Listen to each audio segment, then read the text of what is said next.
Howdy, howdy, everybody, and welcome back to Counter's Casual Competition. This time, featuring the Deadly Ghost. Deadly Ghost, how you doing today? Hello, everyone. I'm doing very well. I'm excited to watch some TFT, especially on the new set. I'm very excited to cast some TFT on this new set because it's very fresh. It's very new. I'm loving this set so far. So I hope casting it will be as much fun as playing it. Alright, so we're straight into things today. For anyone who's coming to the stream for the very first time, the casual competitions are known as such because most of the prizes for today will be giving out more or less randomly to our players. So we have got an extra prize in because RixGG have been even more generous with their sponsorship. You can check them out in the Twitch chat right now. A wonderful organization that supports female and non-binary talent in the esports space, TFT and otherwise. They are supporting us for today's prizes. So please do go show them some love. Twitter.com/RixGG_ if you'd like to learn more about them. And again, show your gratitude for making this tournament possible and our prizes possible as well. Adoy, welcome. Thank you for the follow. Yes, we are on TV and we are in set 7 as Deadly Ghost says. So Deadly, we have got 5 different POVs for our first of our 3 lobbies today on stream. We have Gagamo, Sophie, Dermadini, Stas Kitik, I should have read these beforehand, and Bizzo. Who would you like to start with? So I'm interested in checking out Bizzo first, just a little bit because I already see the Jade going on at his board at Diversity, and I will be very interested to see how this board develops because Jade early on as an opener is really strong. You may get a little bit of a lead or a win streak going on if you have one of your Jade units to start, and you can also be very versatile with Jade units because you can go for the Dragonmancers. You have some evoker units lined up. You can also maybe go into Legends with that Anivia. So it's a very nice board for Bizzo, and I'm very much interested in seeing what he goes for. Alright, let's do a quick whip around and check what organs we've got in. Yes, as it always says, I think you've kind of popped up in volume quite a lot since we were talking before. I think maybe because you've gone into casting mode and started projecting a lot again. So you might do, if that's your volume, I think just bring down your micro volume again and you'll be okay. Yes, I will do that immediately. Jacobo, excuse me. Welcome to the stream. So let's do a quick whip round of the augments we've gotten early on. We've got Makeshift Armor for Gagamo, for Sophie. We've got Second Wind, very popular with the Bruisers. We've got Second Wind for Dermadini as well. Statistic has gone for the Cavalier Crest, which we were just talking about off stream. And for Bizzo, with the Jades, they have gone for the Cybernetic Armor variation, which is more armor for any of the units which are holding items right now. So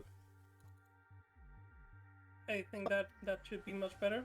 oh yes, you are a lot more quiet now, so I'm going to have to put your volume... Oh no, yes, I'm going to need to make you loud. I think you will need to be somewhere between the two. Because now you've gone so quiet, I can't hear you anymore. How about now? Yeah, I think that's better. Adoy, let me know how it comes across to the stream. And we'll do a little bit of tweaking back and forwards. Thank you for letting us know, by the way. Yes, thank you very much. I've been having a little bit of issues because the mic can be a little bit hypersensitive, but I think it's all good now. All right. So you just had some stuff to say about Bizzo and the Jades. As you can see here, of course, the early Jades are also early Dragonmancers. So we've got a setup here where it actually looks like Karma is going to be the one who's going to be Dragonmancered rather than the frontliner. So a lot of AP, a lot of health. Do you like what you're seeing from Bizzo? Yes, definitely, because I think with Dragonmancers, you have to be adaptable as to what items you get, and having a Taric 2 and the set already gives you a decent enough frontline, and you already have a blue buff on the Karma, so making her the Dragonmancer hero just makes sense because she will be spamming her spells every few auto attacks because of the nature of blue buff, and because she has so low mana cost, and you can already see her the Karma topping the damage charts. Also, how good is Bizzo taking a phone call while he's streaming his gameplay in a tournament? Like that is top notch gameplay multitasking from him. So from Bizzo, before we, oh no, Bizzo's actually headed off. So I don't know if there's, I don't know if there's something else going on there, but all right. So I imagine we've seen the action from Bizzo for a while. So let's take a scoot around. So we were talking about so Snoop or Statistic as they or Stazkitic. That's easy to say. They have got an excellent hat, and they've got themselves a Cavalier setup. So we were talking a little bit about the emergence of the Legend Cavalier comp, which is the Cavaliers have a lot of bonus defensive stats right at the beginning of the round, so you can get your Legend to eat them, and then get those bonus defensive stats for the entire round, which feels kind of weird, but that's how it works, at least right now, and it's a pretty popular comp. I hope we get to actually see it taking place here, as Swoop is very close to getting the win over Sophie. He's not unbeaten so far, but it's fairly close. I think with that Cavalier emblem and the Nard 2, this board should start to get more and more powerful, because you also see the guild happening with Twitch. So you have Twitch as a backline, as sort of your backline DPSer, and you have Nar on the front line who gets damage after he transforms. But yeah, I would very much love to see the Legend Cavalier comp, because I haven't seen it in action. I haven't played it myself, but I've heard some things about it.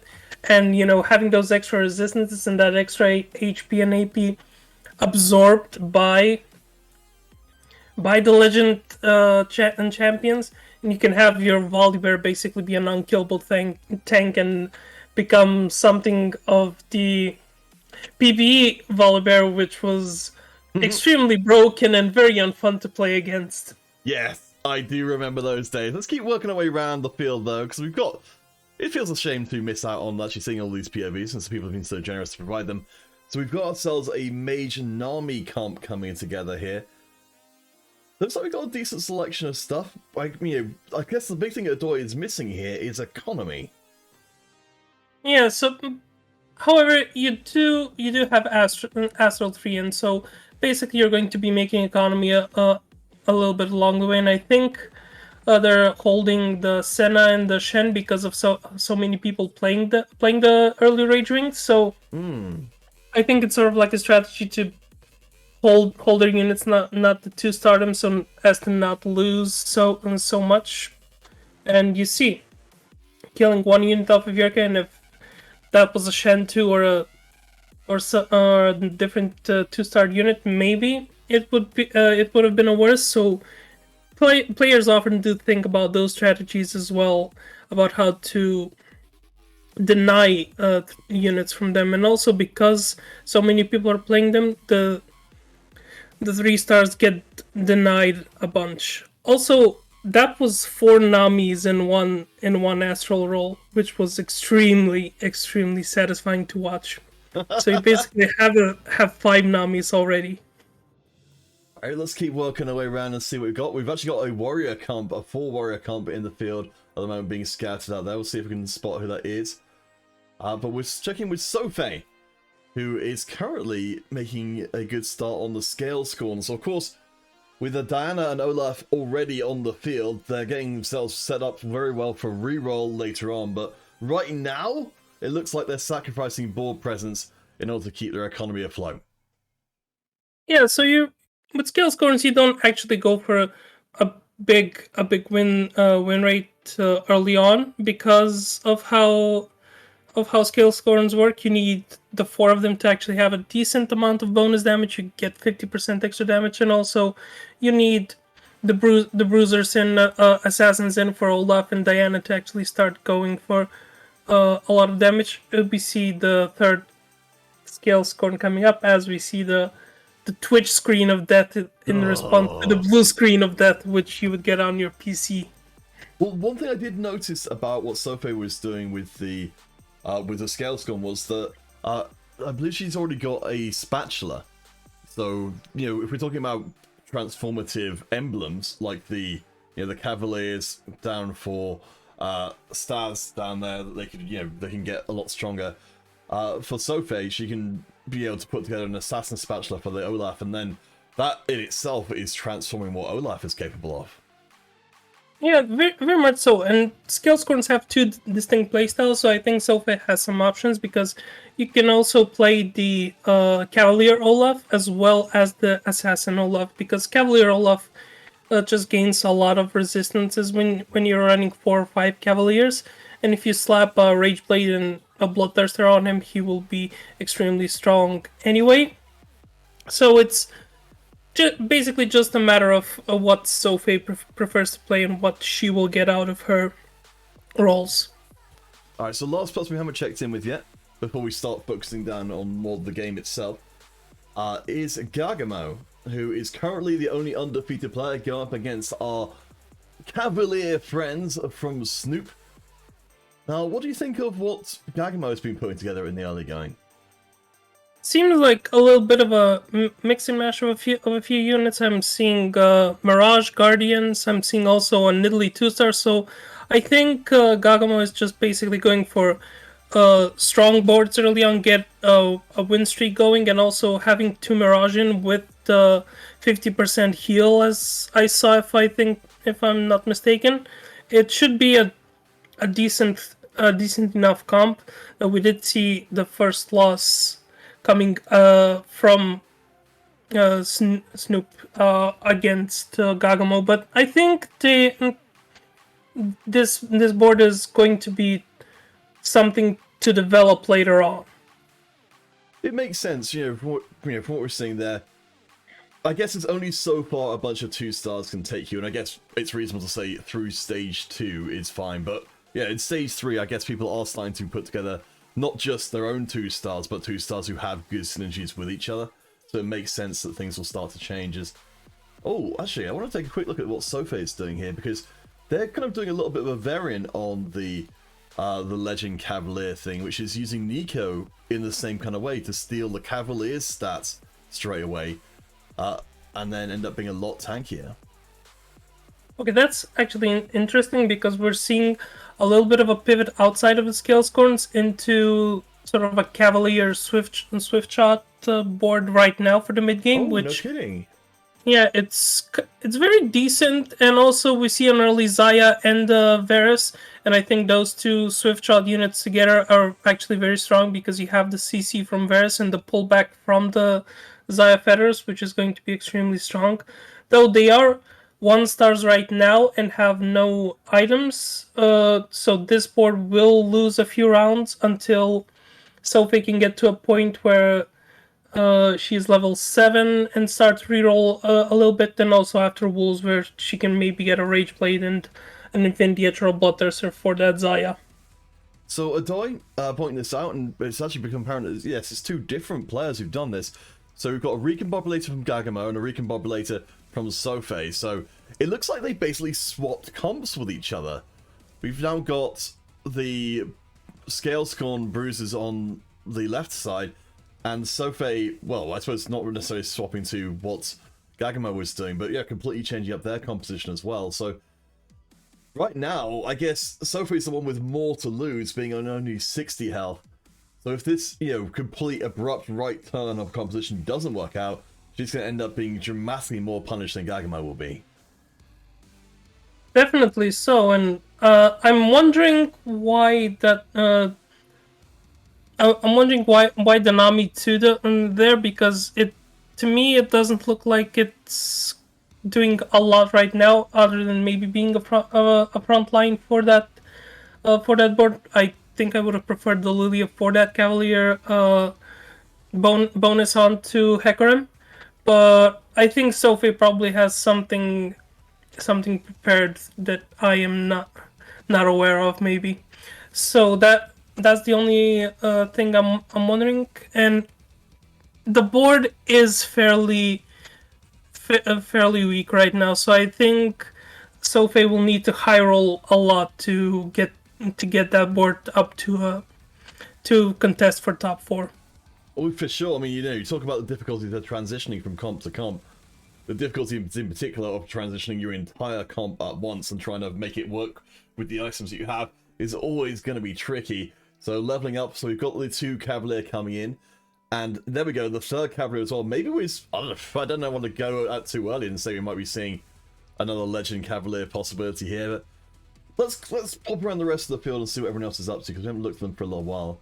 Bizzo, on the Jade Dragon Monster, they've actually got a Zaya of their own, so it looks like they've ended up in the same place that Sofe has, but just by a different route.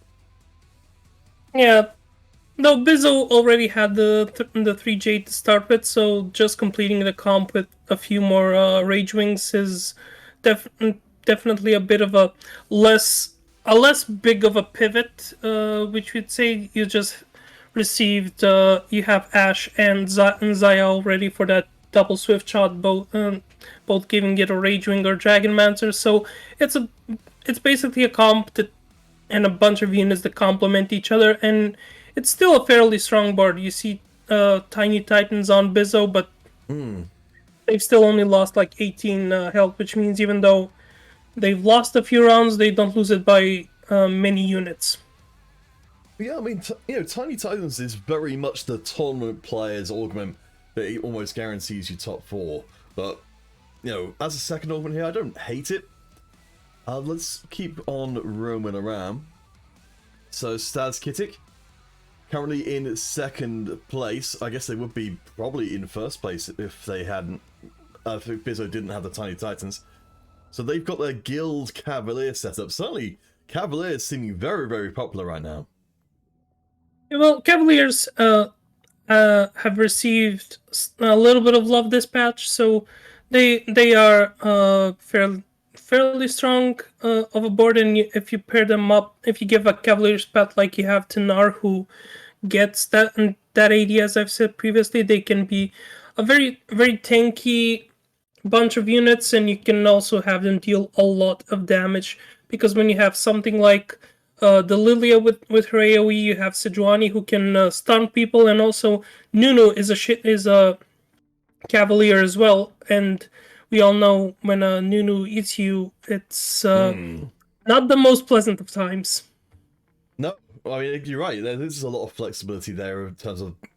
I guess, in a different world, they could very much just be another defensive line in the same vein as Bruisers, just with resistances instead of HP. But yeah, we're in the state where at least when it comes to Nunu and comes to Cavalier spattered units, they can do something else entirely.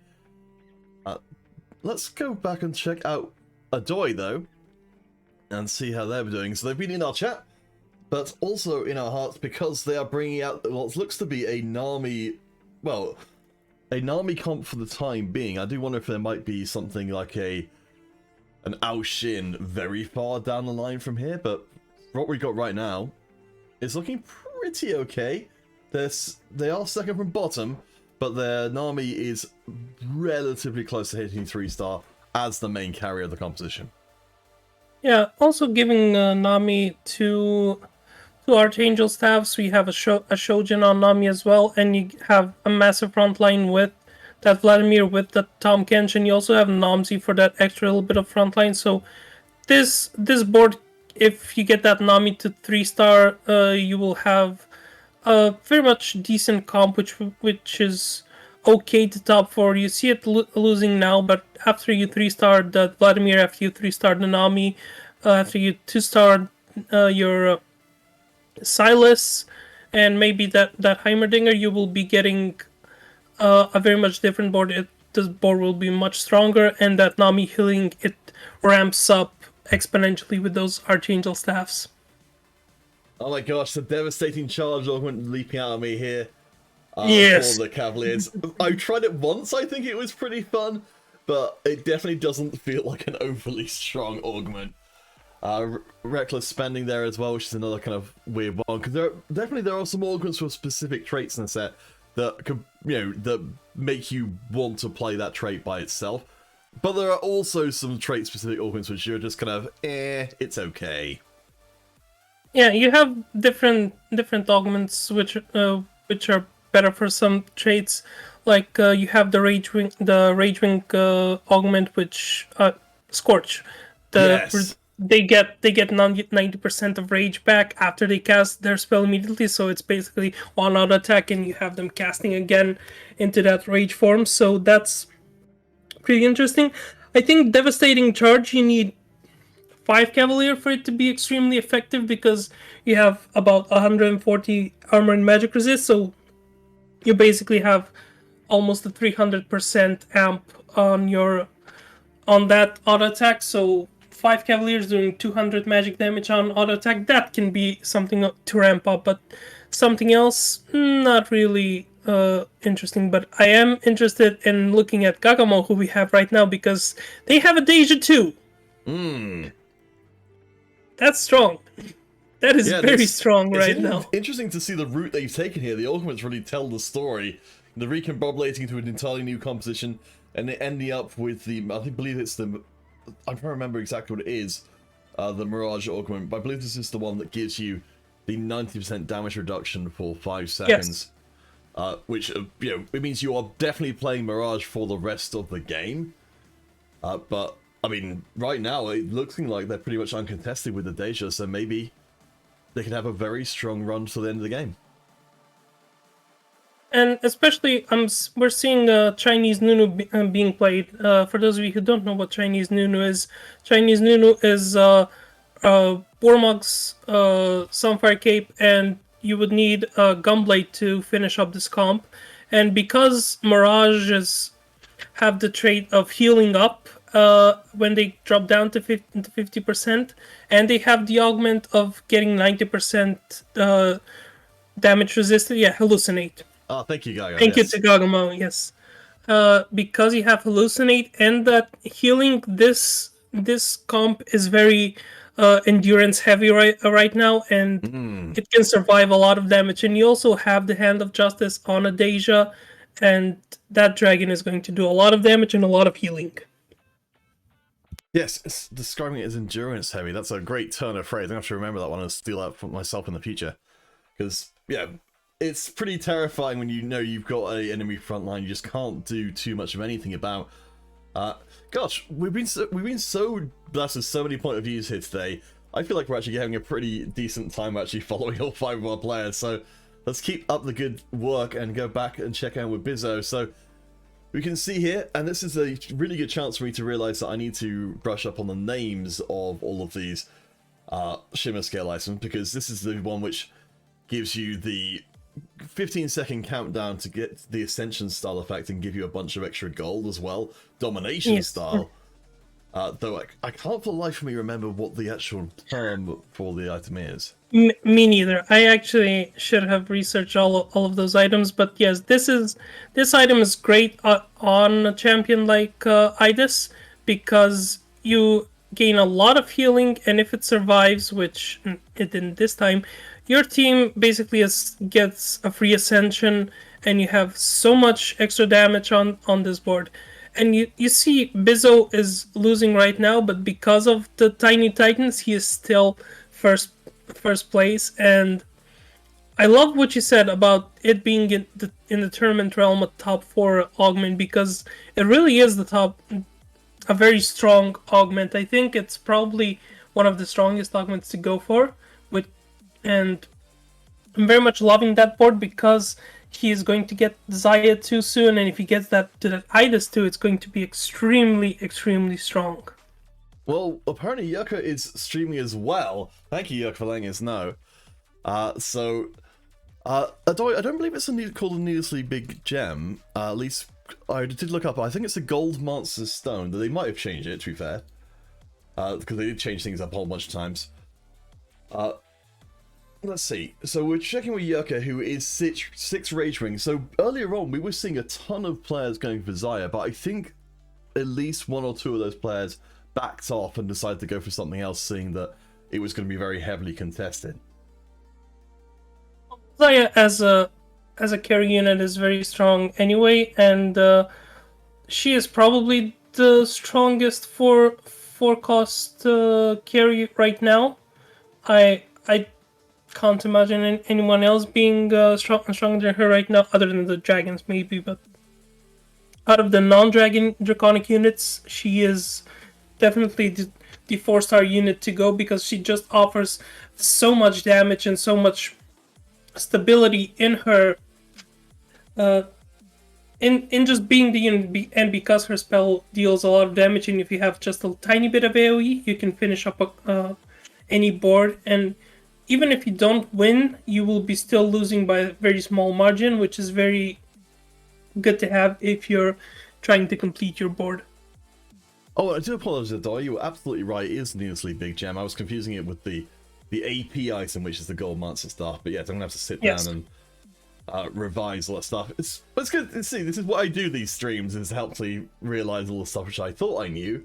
But because you don't say the name of the item when you're using it very much in the game, it's pretty easy to end up missing up on it. And oh, wait a second, I think I spot something interesting happening over here. Doi has hit the 3-star Nami, and they've actually managed to do it while keeping their economy relatively well intact. So they've even got themselves a Zoe sneaking here, that 1%. Not bad at all when you're building up a mage comp. No, definitely not. And also we see that 3-star Vladimir coming in, so your front line is that much stronger. You have the 5 mage, the Nami 3-star, the Zoe. If she rolls... Whoa! That's a bard. That's going to be increasing those chances from 1% to a little bit more. Well, I guess the problem here for Doi is they're low on health, as is Anru and Sophie. They've got very little room to have to put in something like Bard without weakening their boards to the point where they might just lose.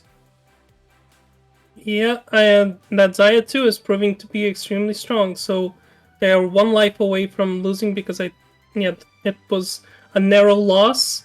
So I don't think that they would have to pull a bit of a rabbit out of a hat to survive this game and go for top 4. You can see Adoi rolling for that Alawi 3-star, which would definitely stabilize your board just that tiny bit. But if they don't get it in the next few rolls.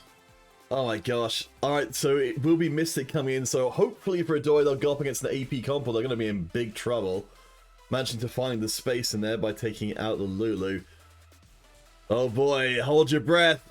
It's going to be RSF who is AD. So this is going to be tough. At least I suppose it means that the Pike will be doing a little bit less on the backside. This could be the end of the road. Adoi saying it's time for pain.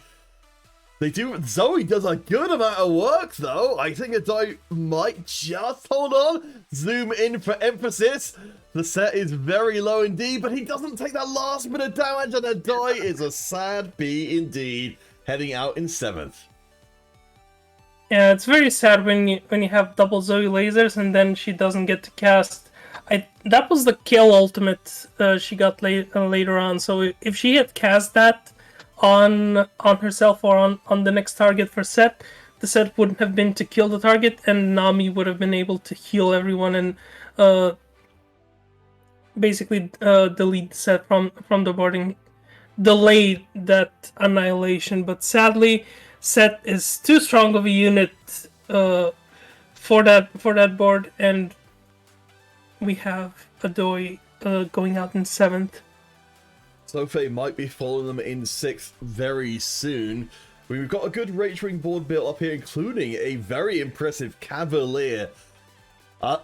Cavalier Shyvana, who has got a clone as well. Unfortunately, the backline is going to be aggressed onto pretty quickly for Sophie, so they're going to have to rely more or less entirely on whether or not this Shyvana can get the job done, but it seems like she can.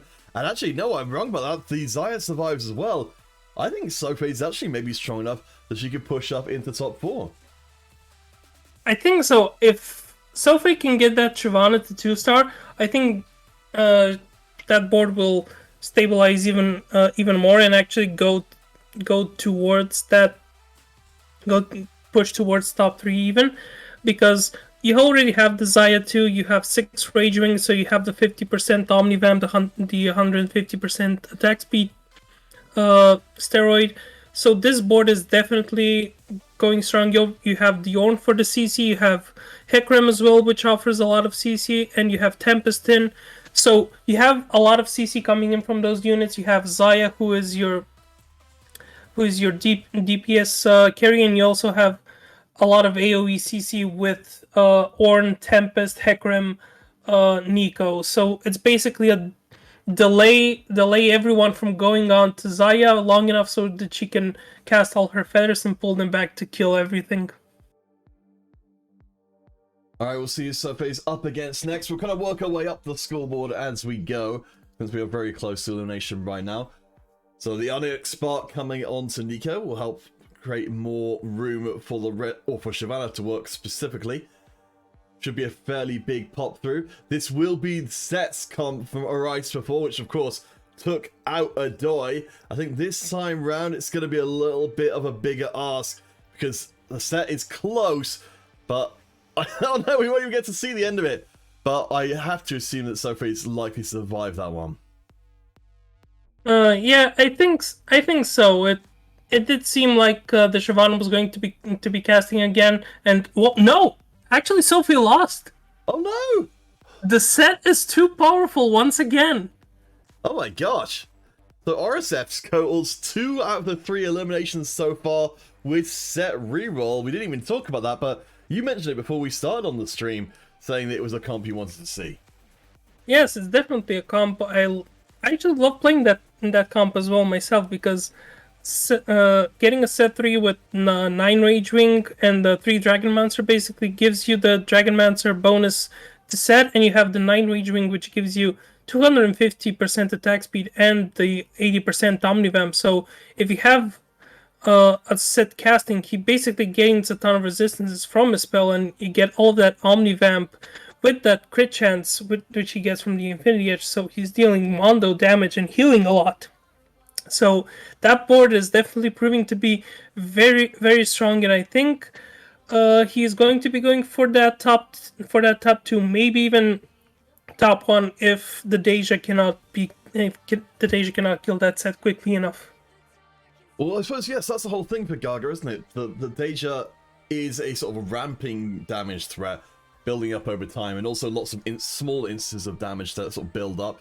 And Set is, life-stealing through a lot of that, so I can't imagine it's a terribly good matchup between the two of them. As we've got our end of stage 5 item coming in, we've got ourselves a Warmog, Quincy's Rage Blade, Quicksilver, and an additional item which I didn't quite catch. As the 2-star Shyvana comes in for Yerka at level 9, that does seem to send a pretty dire message to everybody else in the lobby. Yeah, you also have a 2-star Shyvana with 4 shapeshifters, so she doubles her health, and you also have 6, basically the effectiveness of 6 range wing, and so that Shyvana and that Xayah are going to be having a lot of damage. And well, let's see, we're up against possibly the best board right now out there with that set 3, so I'm expecting to see a win here, because yeah, the 2-star Shyvana and 6 Rage Wing is too strong right now for RSF. And that was a very lucky roll on level 9, getting 2 Shyvanas in one roll and just 2-starring it. That was ridiculous, and I think the time of the set has passed, as Snoop has been eliminated in 5th, which means we're down to our top 4. Bizzo, RSF of the set come, and of course Yerka, you can see right now, and Gaga, who's just hit level 9 as well. We're seeing the big guns coming out. We've got the 2-star Yasuo for Yerka on the other side of things for the Mirage comp. I imagine they're broadly the same as it was before, so I feel like Yerka right now is our front runner.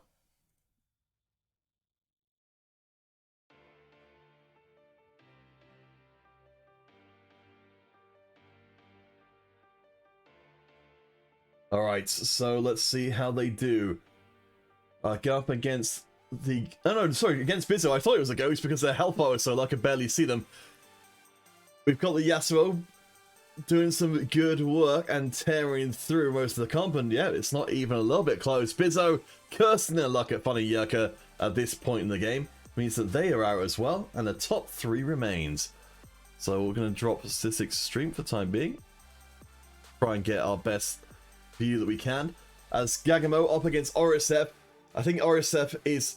This is a little bit back in time, but I think RSF is... unable to pay their way up to level 9 to be able to contest with these two. But top 3 with a set reroll is not too bad at all. Deadly Ghost. It looks like Gaga is building up towards a 3-star Deja. And I'm very excited to see that. I also managed to catch a glimpse of that end of the fight, so a little bit unlucky for Bizzo, but they still go out in top 4, so the 3-star Deja is something that I have not managed to achieve, so whenever I see someone else going for a 3-star dragon, I remember the pain of me trying to get it in my games. But that 3-star Deja, if it happens, is going to do so much damage because those extra projectiles do so much damage, and the spell deals, I believe it's 1,000 damage across the board, so 2 spells and your whole board is basically out. And we already see the Deja nearly clearing out the whole board by itself just on a 2-star, and imagine the 3-star going in. It will be a way away though. RSF, as expected, going out in 3rd, unable to compete with the raw power on the field right now. It's Dragon O'Clock Shyvana versus Deja. Who is the superior dragon? At this point, it seems like it's Shyvana. But you're right, if we do get the 3-star Deja coming in, then all bets are off. Oh, Gagamo didn't manage to get that Yasuo, so maybe that's going to be something to be a detriment for them later on. But I'm already seeing that 6 Dejas, another 2-star Deja, and that's going to be a very, very strong board right now. And we're seeing Gagamo frontlining everything that isn't the Deja because they want everything to just frontline, have Deja be in the backline and do all of that damage, but I don't think it's succeeding for them right now. So on the bottom of your screen is the most current one. On the top is kind of an action replay. You can see it from the Deja's point of view. It definitely seems like Yurka is getting stronger because while it was a relatively close encounter last time, and in this case Shyvana almost drops as well, notably that Xayah at the back of Yurka's comp isn't really getting under any threat at all. Yeah, I think Gagamon really needed that Mirage Spat maybe if they had gotten it from Carousel, because then you can put in the Leona again, have 8 Mirage, and actually have 2 heals instead of 1, and the heal comes for like 150% of your max HP, and that basically gives you a lot more tanky stats on your whole team. And Zephyring the Shyvana might actually be very nice for Gagamo. Maybe just delay that little bit of extra damage, which is going to inevitably happen. But yeah, I think Gagamo is down to their last life, and after this Rift Herald fight, I think they will have to spend all their gold for that Deja 3. Alright, a knockdown brawl. Yurka certainly seems to be on top of the heap right now. We have Shyvana looking terrifying. Hannah Justice coming in to make Yasuo even stronger with a Giant Slayer. I suppose, yeah, let's see. So where are we? There's one more Deja coming in. You can see that from Gagamo, they're playing this one out slowly. They know, as I said, they're going to need an enormous amount of gold to get those final 2 Dejas in, and then actually buy them. Do you think they're going to manage it?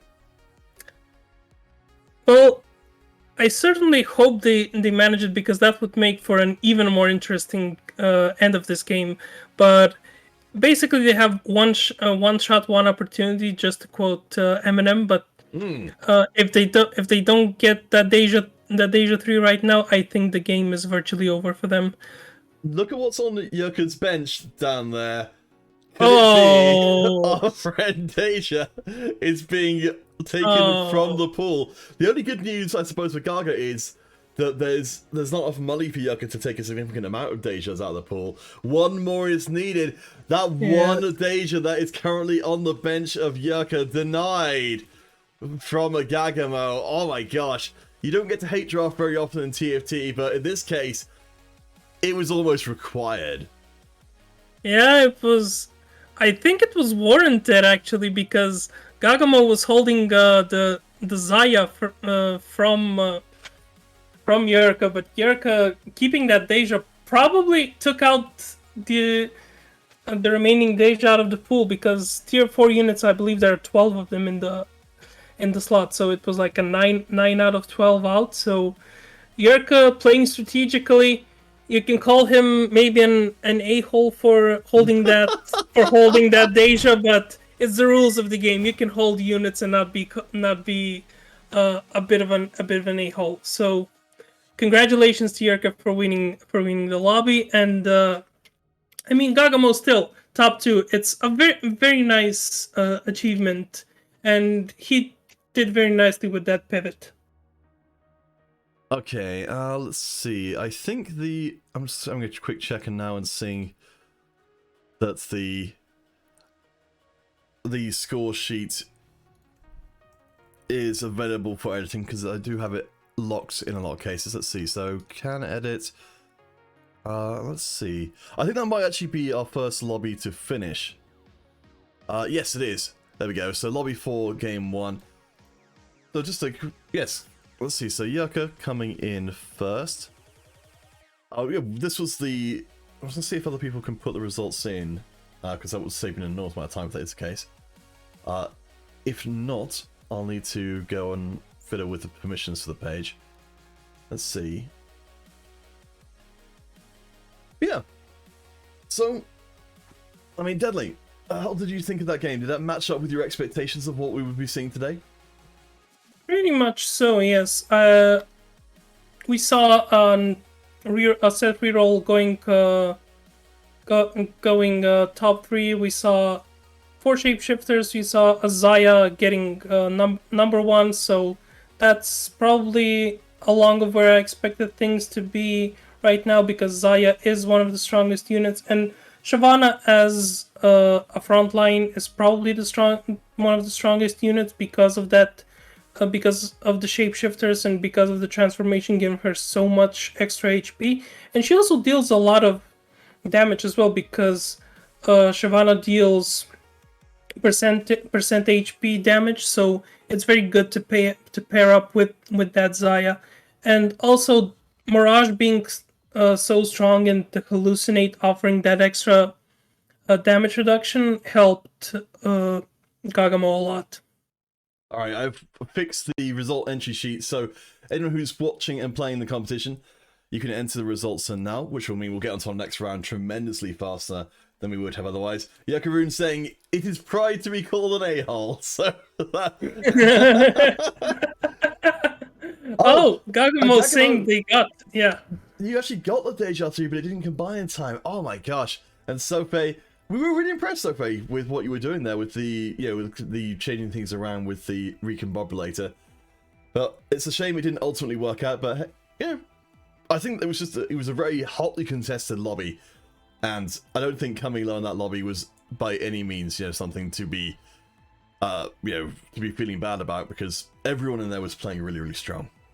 Definitely a lot of high rolling in that lobby. A lot of 2-stars on the higher level units being hit very, very much early on. So I wouldn't feel too bad about going top 5 or top 6 there, because it was a tough lobby to navigate through, I think, for everyone. Sophie took the recombobulator for the tournament. Yeah, I think, to be fair, it is a competitive player's augment in that it asks more of you as a player to make the most out of it. So we didn't get a chance to talk about this at the start of the stream, but just a quick reminder for any of you guys. Is that, so for today, I actually need to update this because it's first and second place. I don't know if this will kind of break things if I do, so I'll change it on time. First and second place today will be getting a little legend egg, because Rick CG have just given a little bit more prizing to allow for that. And of course, a random player will also be getting a little legend egg as well. And then, of course, we've got the Rick's GG prizes specifically for a random player from the competition, a random streamer from the competition, and a random survey respondent. The survey will be going out at the beginning of, or the end of round 2, for just to kind of gather you guys' experiences and try and make future tournaments better. For now, though, we will be headed to what will hopefully be a relatively short break. When we return, we should have rounds. Let's give about 5 minutes break on it just to give everyone time to run to the loo and things. I think our last results have just come in, so we need to go through, confirm all those results have been entered incorrectly, then we'll send out the new rounds to everybody, and we'll get round 2 started. So, if you go grab yourself a drink, we'll be back in around 5 minutes time with round 2 of the competition.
Howdy, howdy, welcome back everybody. We're about to get into round number 2, so I believe everything, hopefully, is working as it should be. I'll just double check in the torrent chat to see if that is the case. Oh, hello. So in this upcoming round, we're going to be broadcasting Table 2, because it's got the most new people on it.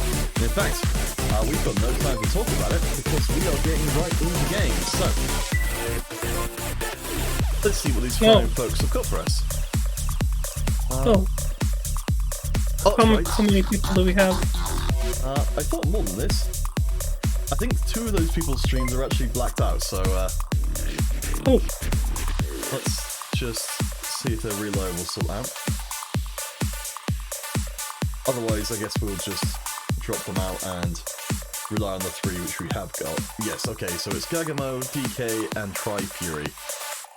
So let's ditch those streams and go back to this one. So in our previous lobby, as people were noting, there was a lot of Shyvana. Oh, and thank you for pointing out, Brandy Mac, that the intermission music was still quite loud. There we go. Yes, I dropped the audio mixer off the bottom of my screen, so I didn't notice that. So thank you for reminding me. Alright, so back into things. So we're in round number 2. From what we've seen so far, Big Dragons has been the name of the day, but we didn't get to see what ostensibly would be their counter, which was the Scale Scorn reroll composition. No, I think people were opting for some Scale Scorns in the mid game, but I didn't see in our featured lobby we didn't see that much Scale Scorns. I think in one of the other lobbies I saw Anola 3 winning the game, but nothing here. So I don't know. I think that should be some advice for our future players if they are watching and listening to the stream, that they should be going for those Scale Scorn units if they see a lot of dragon stuff going around everywhere on the board. But yeah, definitely it's been a win for the Dragons so far. So something I'm seeing here on Tri-Fury's board, though they just re-roll it, never mind, which we haven't seen, much like the Scale Scorn, or at least we haven't seen the Scale Scorn long term, is we haven't seen the Siphon Bruiser coming together, which, you know, it can be very, very powerful by itself, but I guess for this time round, it looks like we have Mirage on the horizon for our friend Gagamo, who of course did pretty well at last time round, coming in second. This time they're going to be running Mirage from the very start of the game rather than transitioning into it. Yeah, so we're already seeing the Aatrox with that Mirage Spat and Rage Blade, and Aatrox with Rage Blade is something that's a little bit underrated, but it can be very strong because they heal a lot. And I'm hoping Gagamo is listening enough to tell us what Mirage is, just to hover over it. Yes, I think Tri-Fury did actually show what Mirage was very briefly, and I almost got a chance to glance what it was. I think we can probably figure it out from taking a quick look at what happens on Gargat's board. Oh, it's a Dawnbringer heal. So this is something we were seeing in the Dragon Party, which was being run recently, is Dawnbringer Mirage worked really well as a defensive package that could just be used with pretty much anything. So rather than it being, I have to run a Mirage comp, it was more, if I've got full Mirage with Dawnbringer, that's just replacing Brawlers or Guardians or, you know, whatever, as a front line, and you can just run whatever you like as a backline. Definitely so. And having Mirage, having Mirage, especially early on with that healing, is very strong because you have you have that extra bit of healing, and if you have that Nunu, if you have the Aatrox who also heals a lot from the spell, it's going to be a nice early game win rate. Sorry, a win streak for Gagamo, and I'm liking that he's keeping his options open right now. Alright, let's take a look around the rest and see what's going on. So DK Ironside, who we've had on the stream before, is running the Bruiser setup. So they've locked themselves into Bruiser from the very beginning here. At least they've locked themselves into a Bruiser frontline. I'm looking to see if they have got items for a Siphon comp later on. Right now, they've got the Hand of Justice, which is okay. You know, it certainly gives you some amount of healing for your big dragon later on, but doesn't give the shield, which you can see Thero has actually got the Bloodthirster. Having the Bloodthirster shield for Siphon is pretty huge, because Siphon, of course, has a massive HP pool, and getting a percentage of that HP pool as a shield is ideal.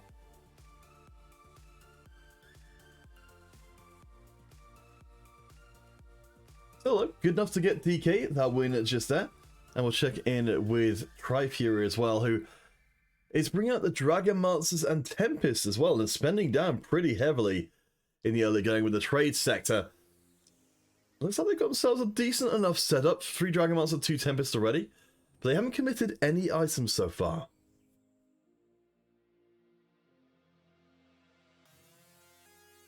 Oh, my co-caster. There we go. I think it's had a little bit of connection issues, so we'll be back in a second. For now, though, we'll see how well Tri-Fury does here. So, presumably, without committing any items at all, which they don't have a great combination here, Hand of Justice would be a reasonable early slam, but they decided not to go for it, so maybe they're anticipating going on more of a loss streak despite having won the first game, or first round. Thero, we saw from before, losing out, but it's going to come back. Thero with the rich get richer. Always nice to be able to supplement that with a few more wins. The Tri-Fury, for now, not sure where they're going. We'll keep an eye out for them. The trade sector does speak to some kind of reroll comp, of course. But what that reroll is going to be, maybe will only become apparent as the units emerge. Am I back? Hello! Hey.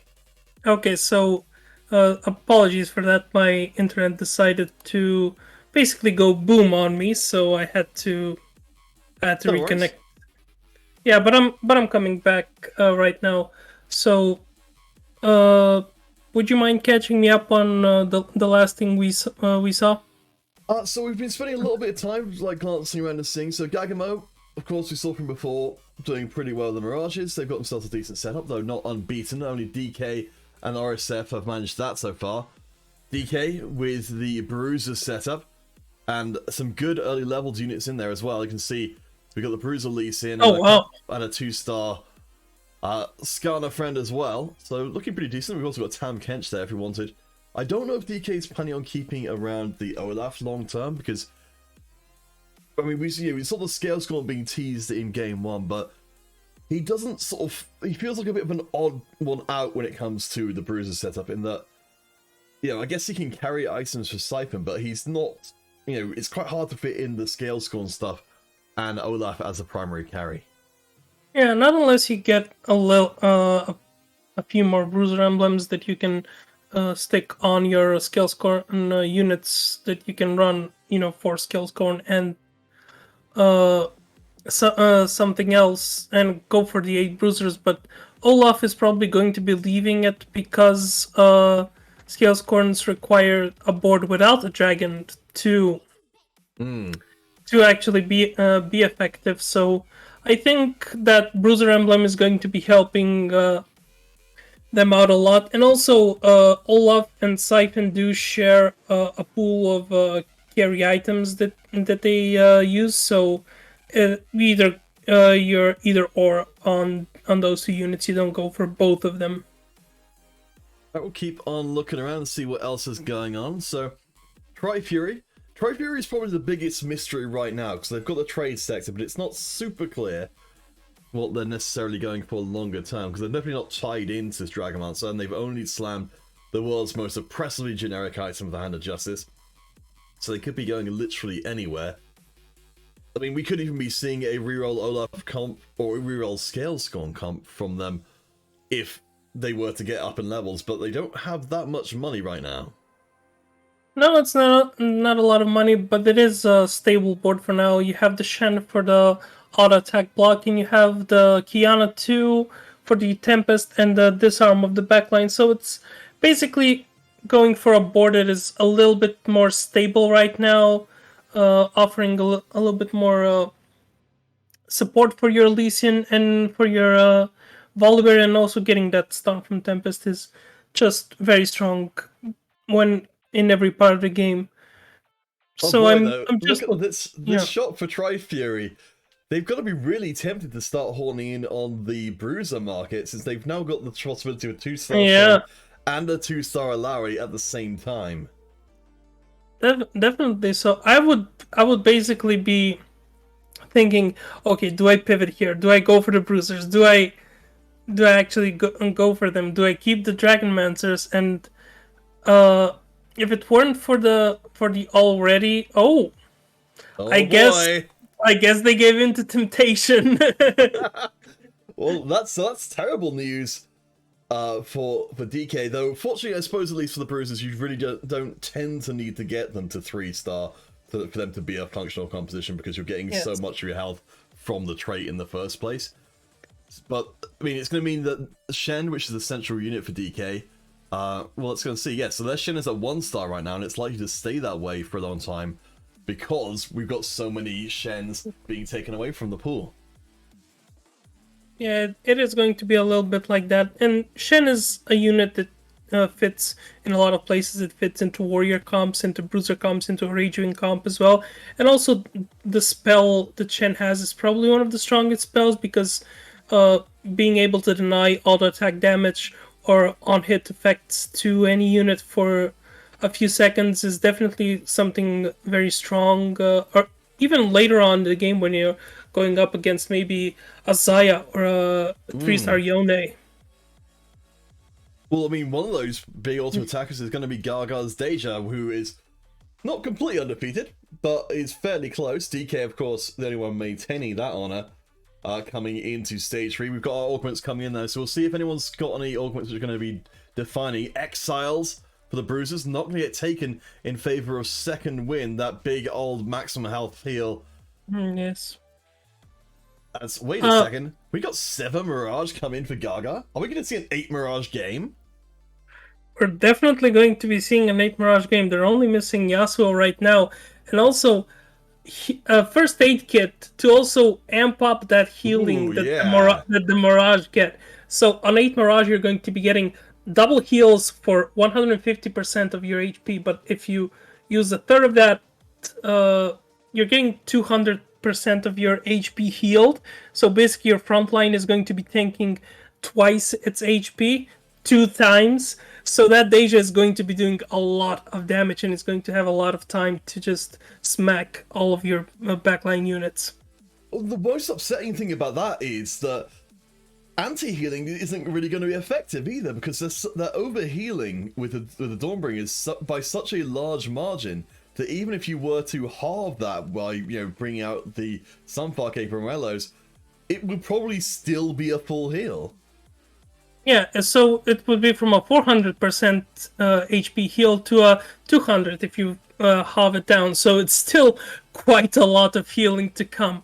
So it's almost like Gagamo going for the durability patch of TFT, where healing is enhanced and grievous wounds are denied. Oh my gosh. So I suppose at this point, yeah, you've got to be able to have a comp that can win out in the long term. And I suppose... Actually, well, we're actually going to see the switch out of Deja for a second for Idis.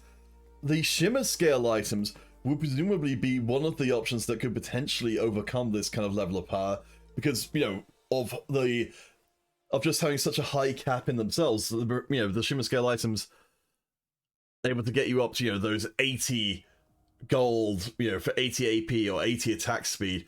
That itself might be strong enough to take down this kind of board.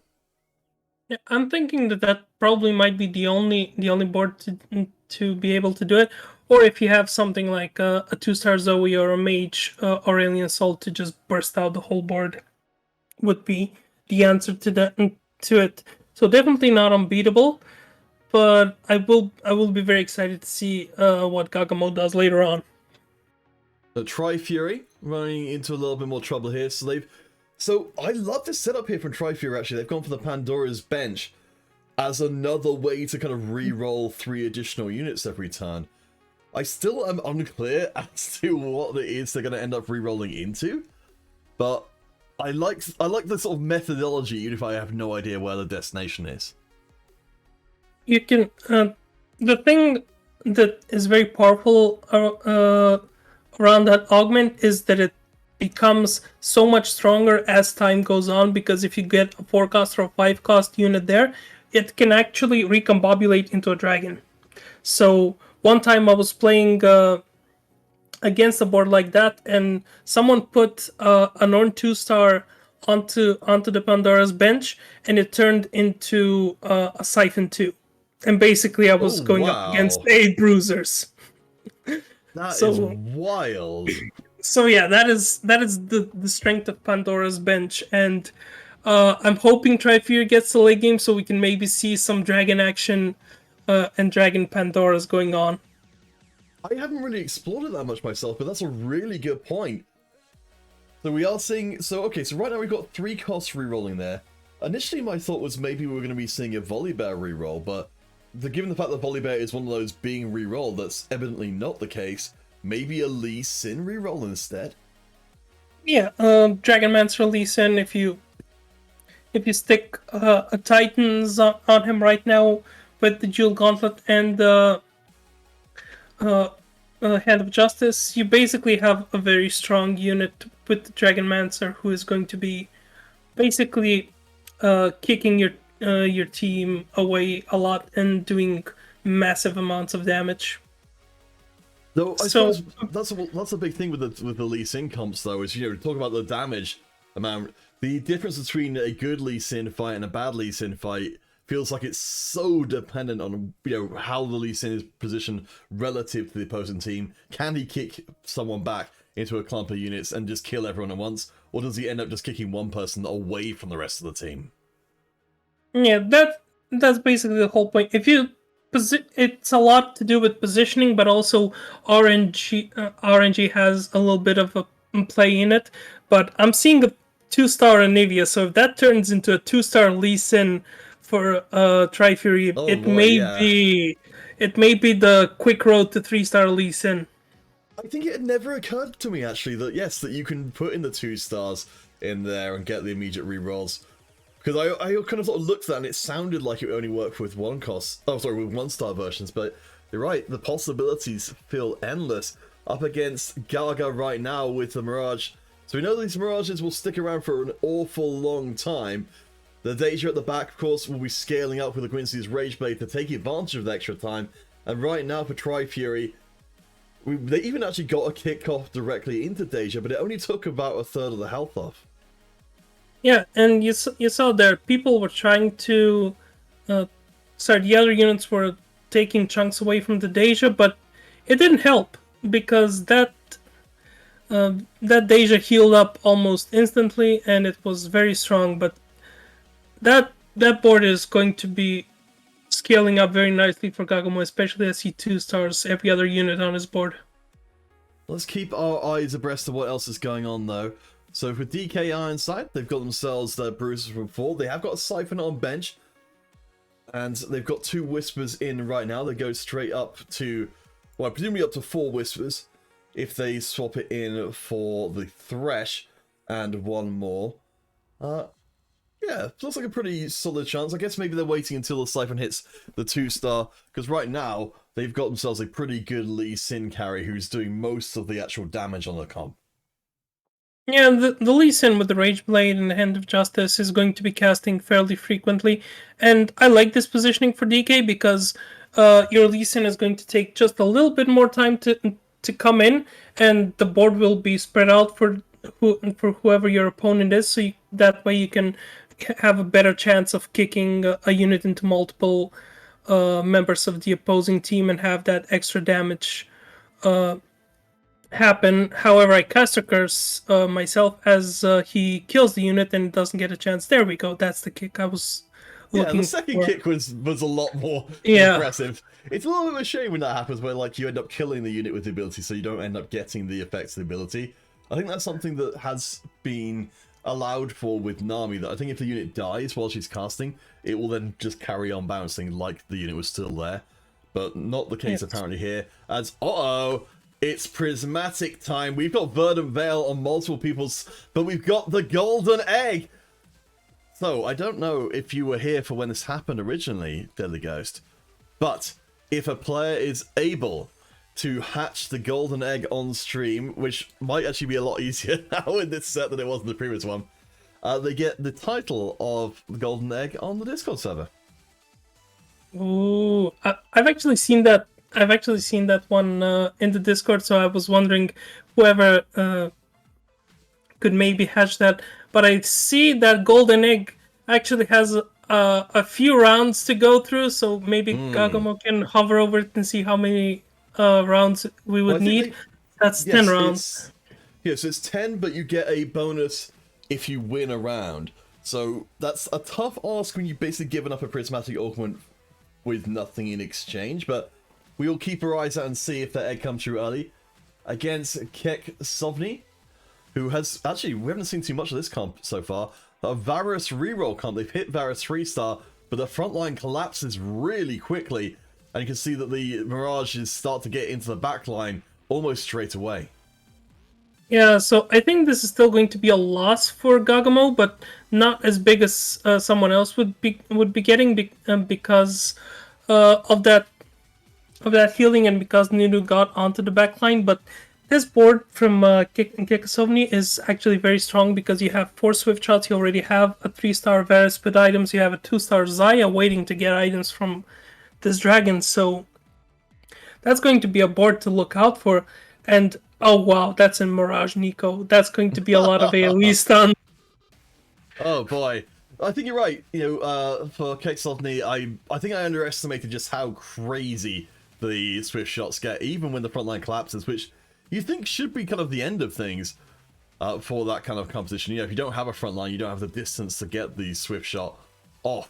But hey, apparently it still worked up against Thero this time round, who they look like they actually are going to be bringing out the Olaf reroll. They don't have a reroll augment, but they have got a lot of money, which is almost the same thing. Yeah, and also, oh, I see high roller prismatic augment. So they had 3 loaded dice, I believe, for themselves. So Olaf is maybe going to be going on, or maybe I was wrong on that end. But producing Olaf or Sink. I'm trying to remember because some of these are really similar to each other. I'm gonna check on Mobalytics. I think that might be the Radiant Relics. Oh yeah, it is Radiant Relics. Yeah. Which that's not a good icon for it at all because it does. I totally agree with you. It looks like a dice, which is you very logically think that's that's a dice-based thing, but I think it is just supposed to be like a random item, which unfortunately item visually is coded as exactly the same as a dice, which isn't particularly helpful when there actually are augments to give you dice in the game. I think it should be something. It should look like something like the Orn Forge, but golden or something like that, or maybe make it into the prismatic with like an extra something, just to have it look like that, because it is basically similar to an ornament. Yeah, I think that's totally reasonable because it is basically just like the next stage up, but the same idea. Oh, hello. We've got ourselves a 2-star Deja come in. We're still a long way away. Well, I say a long way away. Presumably, we're a long way away, especially if we start trying to go for a 3-star Deja at level 8. Mirage 8 is still on the horizon, and I suppose if the egg pops, then that's going to be a lot easier to get. Go for it, Gagamo. Just go for it right now. He's eyeing that Deja. I think they're thinking about economy versus going for that extra Deja right now. And wait, let's come back in a second because we've got DK here who's undefeated. I just want to check to see if this might be the round where DK takes their first loss because it's looking pretty close. I think it's actually going to be. Yeah, I think it is going to be because you have the tanky Nunu going up against the heavy AD bruisers of the Siphon, and the Deja 2 actually helping out quite a lot because Gagamo just handed DK their first loss. Wow, that's going to accelerate the egg and accelerate Gaga's entry to the ranks. Who's going to check there what the item is. So again, oh my gosh, that's the Determined Investor, if I remember correctly. Yes. The icon for that one does not give you any indication that that's the case. It's just a circle. I don't know what that's supposed to be indicating, but that is a lot. So we've seen in other games the Shimmer Scale item being sort of checked for by players, because if it's something like a Draven's Axe, that's immediately amazing for Gaga, because they can sort of proc that a million times over. Well, I suppose they would be if they could have both. Actually, forget that whole thing. But in this case, we've got the Determined Investor, which is a long-term Shimmer Scale investment, so I don't think anybody's going to be running the Shimmer scale in this game.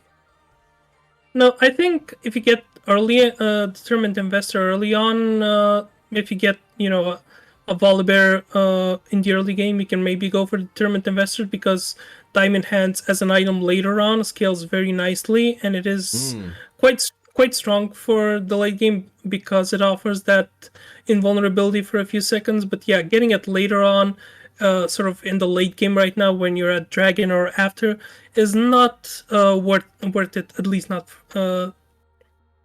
right now, because you're looking to finish up your board and not actually invest in delaying your power. Alright, so we've got the 3-star leasing coming for Tri-Fury. And looking like as well, let's see, what have they got going on? So they have decided to go for the Spellcaster option with the Dual Gauntlet and Infinity Edge. They got the 6 Dragon Monster in. And nice, also a Trap Claw as well to absorb that first spell. For DK, they've got their Siphon, though not a 2-star Siphon as of yet. They've got a decent enough looking board, but let's see, where can we... I'm trying to think of where we can maybe fit in some extra bits and pieces here, or where we're going to be kind of going next for DK. Well, I think you're just looking at going to level 9, getting that 8 Bruiser. You already have Tom Kench 2 on your board, so... Oh, true. Either that or Tactician's Crown, just to get that extra unit in. Maybe if you can find it on Carousel, or just ramp up your gold. You already have enough HP that you can afford to sacrifice a few rounds for that economy. We will be looking at Tri-Fury, because Tri-Fury is right now at the bottom, along with RSF. Remember RSF from last time round with a set reroll. Hopefully we'll get a chance to glimpse what they're up to before they get knocked out, or if they do. Up against Levin here, who is going up for the Rebel comp with a 3-star Jinx and a fairly strong-looking Tristana as well. That's a lot of magic damage pouring in. I don't think Lee Sin, without any CC removal, is going to be able to make much of a move. Getting close, the kick is just a second too late. And that's Tri-Fury, despite hitting Lee Sin 3, denied and sent out in, I want to say 8th, but RSF is still fighting, so we might... Is RSF on either of these other boards? Yes, they are. They're actually fighting against DK on side right now. Yeah, and we see RSF actually winning that round, so Tri-Fury is out in 8th. I was actually kind of getting excited a little bit because of that. Whoa, that's a bug onto Gagamo, but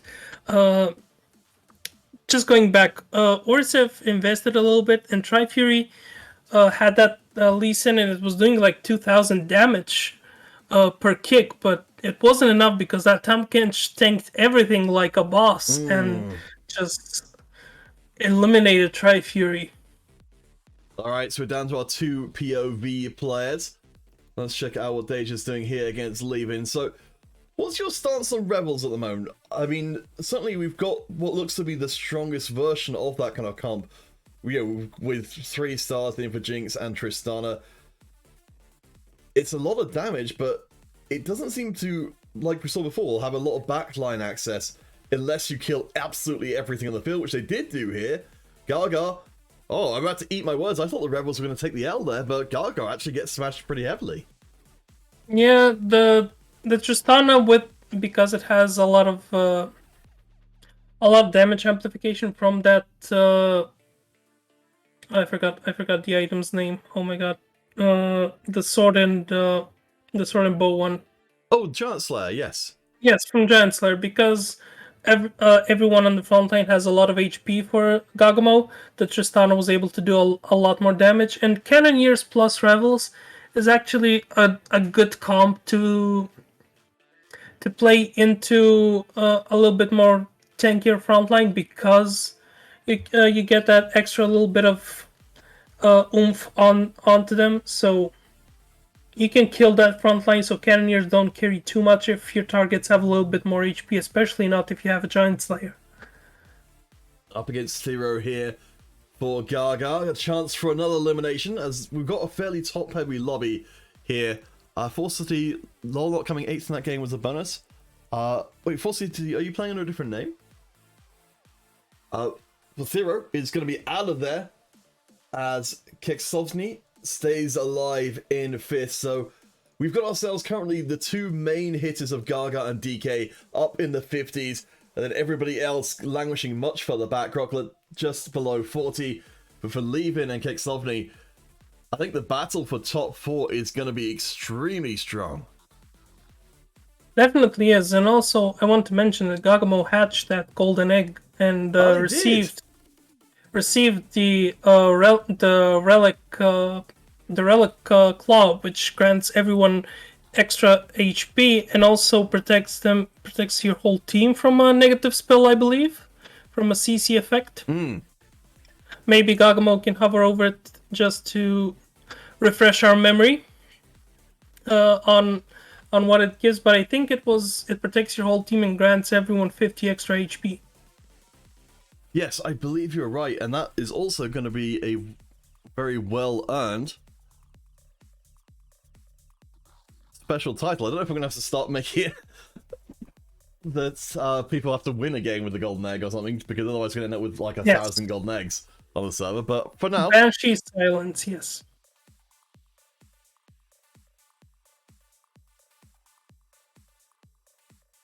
Alright, so DK up against Gaga are two top players brawling with each other. I does feel like DK's though they went to level 9 exactly as you said, it doesn't feel like they're fully complete yet with what they're looking for as a sort of end game composition.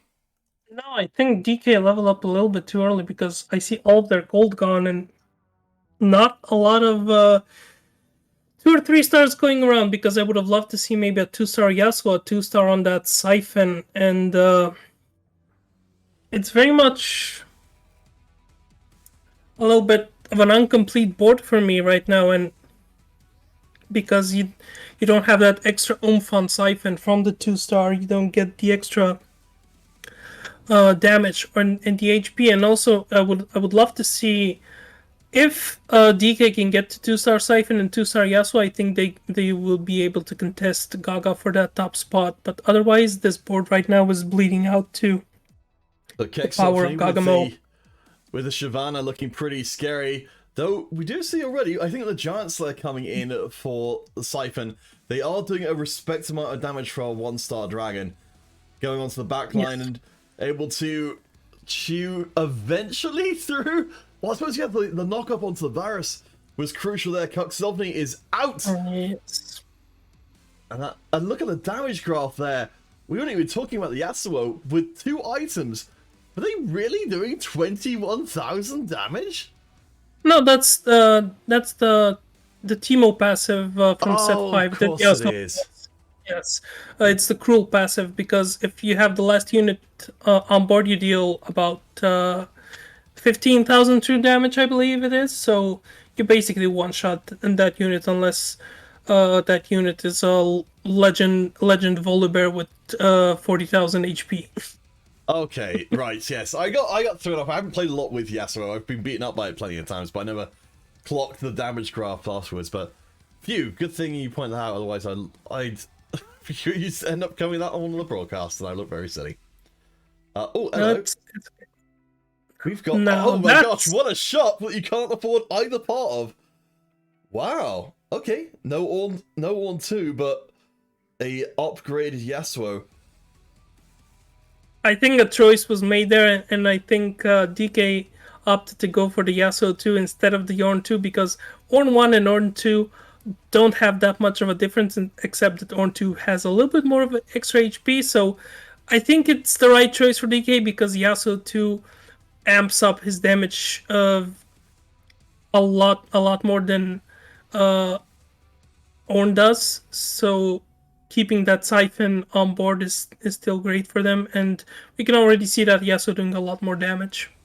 Yeah, I suppose as well, when you've got players like Brocklet who've got the Verdant Veil in, you know, having that additional crowd control maybe won't even come into effect before the Verdant Veil drops. So we've got ourselves a bit of a dragon battle with dragons and friends, perhaps as you might call them. But as you said, down to the final unit, so presumably that Yasuo is just gonna absolutely murderize them. Yep. There we go. Again, going off onto that unit, and oh wow, Talk about unlucky. Well, you were talking about this before, though. DK made the choice to commit in hard for leveling, and they gave up a lot of their gold. So, for this round at least, it's, they presumably they might not get to carry on their win streak if the Siphon 2, if the Ornn 2 were going to be the difference makers. Yeah, so I think if DK wins it, I think they'll have enough gold. No, it's going to be one-off still. Oh, really? But yeah, if the DK wins this, it's going to be one-off for Siphon, so they would need to lock twice for this for two-starring the two of them. But I don't know if DK can allow themselves that comfort, because this Deja is just Oh boy. kicking that board's behind. So this is something we haven't seen so far, which is to assassins. We haven't been seeing assassins which will punish this style of play. Really, it's it's all been sort of front to back kind of team fighting rather than backliners being particularly punished. The Ornn will not be 2-star this game, I suspect, as the cell comes through. Siphon, I think you said, it feels like the right choice. They know they're going up against Crocklet again with the Quicksilver, so the Ornn 2 is not going to do a ton for them. At least they can duck Gaga for another round. No, I think Gaga is going to be right now avoided for this last round. Oh, that's great Zephyr placement to get that Nidalee into the air and delay her transformation and her pounce for as long as possible. And that Deja might even the Deja almost one-shot the Nidalee. And yes, the second cast kills it. So very nice from DK, very nice positioning, very good presence of mind to use that. And that might actually save him a lot of damage, if damage to the health, if they happen to have that. But Gagamo winning that round means it's DK versus Gagamo for top 2. And actually, I expected these two boards to at least be in top 3, top 4 because of how strong they started and because of how good augments they had. Alright, so we're coming close to the end of our second round here, which means we will be sending out the feedback form pretty darn soon. That will be one of the ways you can access Rick's GG's very generous RP donations for our prize pool here today. One more round to go after this to determine who our champion is. Again, coming in for today's tournament and for future tournaments, it's at first and second place will both be getting prizes. It kind of become a sort of thing that was happening anyway, just because first and second were so close a lot of the time. But let's see. So DK, I see the mind games are going on. Let's see. So we were talking a bit about Siphon and the positioning there. It feels like it's enormously important for DK to be able to read the path of Siphon through the round and make sure he gets onto Deja, which in this case he didn't. Yes, and also Gagamo with nice scouting to move that Deja away from the corner where DK's Olaf was, and well, DK is going to get one more shot at surviving and hopefully killing that Deja on. But also, they finally got the 2-star Ornn, so Ornn is out of the woods for now. They don't have to wait too much for it. But I think this board from Gagamo is a little bit too strong, especially because they have 8 Mirage now with a 2-star Yasuo. Alright, let's see if they've got what it takes. Gaga actually does corner the Deja, maybe kind of like trying to do the double bluff there. But it will mean that Siphon goes straight onto the Deja. There's the first heal. Siphon then charges away from the Deja, which is not ideal. The second wind healing does come in. But I think, yeah, Siphon is not going back to that Deja anytime soon. Yasuo will have to do the job in the corner, and does. Deja is down, and I think this might finally be the end of Gaga's undefeated run. Yeah, very good positioning from DK. They even though they didn't hit the Deja, they hit Yasuo with the Zephyr, which was extremely good on their end. So Gagamo had the Yasuo delayed, and if Yasuo is delayed in that first knockup, especially against Verdant Veil, so you don't get to stack it up a little bit more, that Yasuo will suffer a lot. And Deja was how do I say it? Deja suffered the consequences of that Yasuo being raised because the Siphon went on to Deja, and Yasuo was able to finish it up despite the 2 heals coming on. Well, something I'm finding really fascinating here for DK, down on one single life, is that they've decided to go for the double Zeeks. They've got the 2 Zeeks, so there's one spot on the team where you can get both Zeeks in effect, and that's been given to the Yasuo rather than to the Siphon. I think it's just so you can give Yasuo that little bit of extra attack speed, because Siphon already has oh wow. Okay, maybe yeah. That's what we're talking about. So we'll see again. Will Yasuo or will Siphon be able to get onto that Deja? We know that from our previous rounds that while they get onto the Siphon once, but the heal is good enough, and the second heal as well means Siphon charges away and it won't come back for the rest of the round. It's down to Yasuo to try and make it happen. Gaga has got such a big health advantage, and I think this is the end of the line. A strong try from DK, but Gaga was just too damn strong. Yeah, that was I think that last fight was just some unlucky focus from Gaga's side, because this time the Deja went onto the Yasuo immediately, and so Yasuo was the first unit to fall on DK's board. So if that Siphon didn't finish off Deja, it was always going to turn into a 1 game for Gagamo. So that's very nice for them. Alright guys, so we'll be going to break shortly for game number 2. Just going to check and see if we're getting any results in as of yet. Yes, we are. So hopefully it won't be too long away before we get into the second round. But again, just a little reminder of what the players are playing for today. And of course, for Rick's, a reminder of Rick's, the folks who are providing those prizes. So Barry Bannon, welcome to the stream. Gotta love that emote. Yes, Force City playing under RSF4. Sorry, I didn't quite clock that you'd replied for that. But so coming into the final round, we will be going to table 1, because that's where we'll be able to see who gets the win. Let's see, so yeah, we are getting our results in, so we'll have a better idea of who is topping the table. But I think one of them, of course, will be Gaga going second and then first. We've got Demon Eyes clawing up the table from a weaker early start to get first on their table as well. So table 3 will see all of the best players from the previous rounds being brought together for ultimate fighting action. We will, of course, be taking ourselves a short 5-minute break to get everything in place for that final round. Do keep an eye out in the tournament chat if you're a tournament player for the feedback form, which will be going out right now. And we will be picking a member or picking a respondent from that survey at the end, as you can see at the bottom of your screen right now, or bottom right of your screen.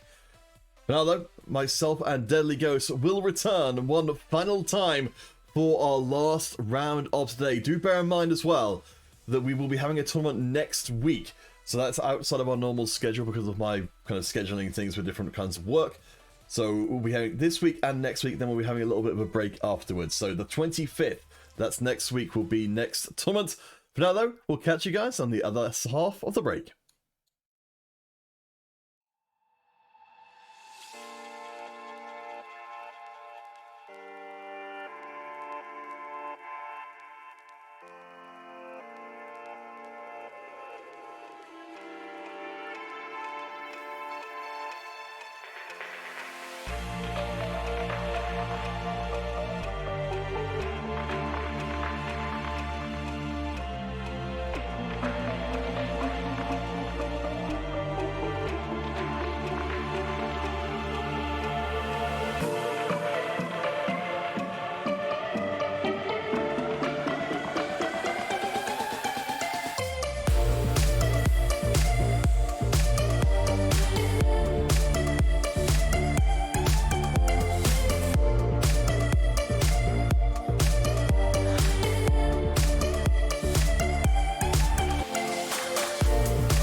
Howdy, howdy, everybody, and welcome back to the stream. We are just about to start our final round of today.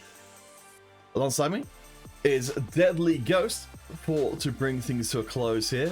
For our final thing to do, of course, will be to do our giveaways at the end of the stream and, of course, announce our eventual winner.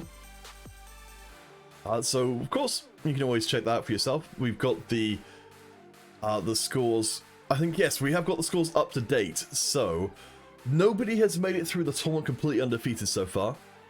We have got ourselves, let's see, so we've got 3 different players who've all gone first and second in various combinations. That's Unstable, Brand New Mac, and Gagamo, we saw before. Very fond of Mirages. So they're all on 15 points. Just below them, we've got B.I. Ghost, who's on 14, a couple of 13s, DK and Bemco, Demonized, and Leaving on 12. That makes up our current top 8, and they will be the ones in the final lobby. So if the top players, the top couple of players, do well and finish in the top probably 3 or 2, then we'll have our champion right then and there. If it's one of the players who are a bit lower down, then we might start to get into more tiebreaker kind of situations. So we don't know exactly how it's going to pan out long term, but hopefully we'll end up with a decent idea of our winner. Deadly Ghost, across today, what are your reflections so far? What are your expectations for game number 3? So I don't know much what our top 3 players will do, but I think they will either go for like a full risk comp, where they will try to reroll early and maybe go for a strong early board, or maybe they'll play it safe for something. I personally am a little bit of a risk taker, so I might just go for that risk of first or 8, but I think our players here are a bit more tactful than me, not to risk it everything on maybe a singular comp or a singular unit.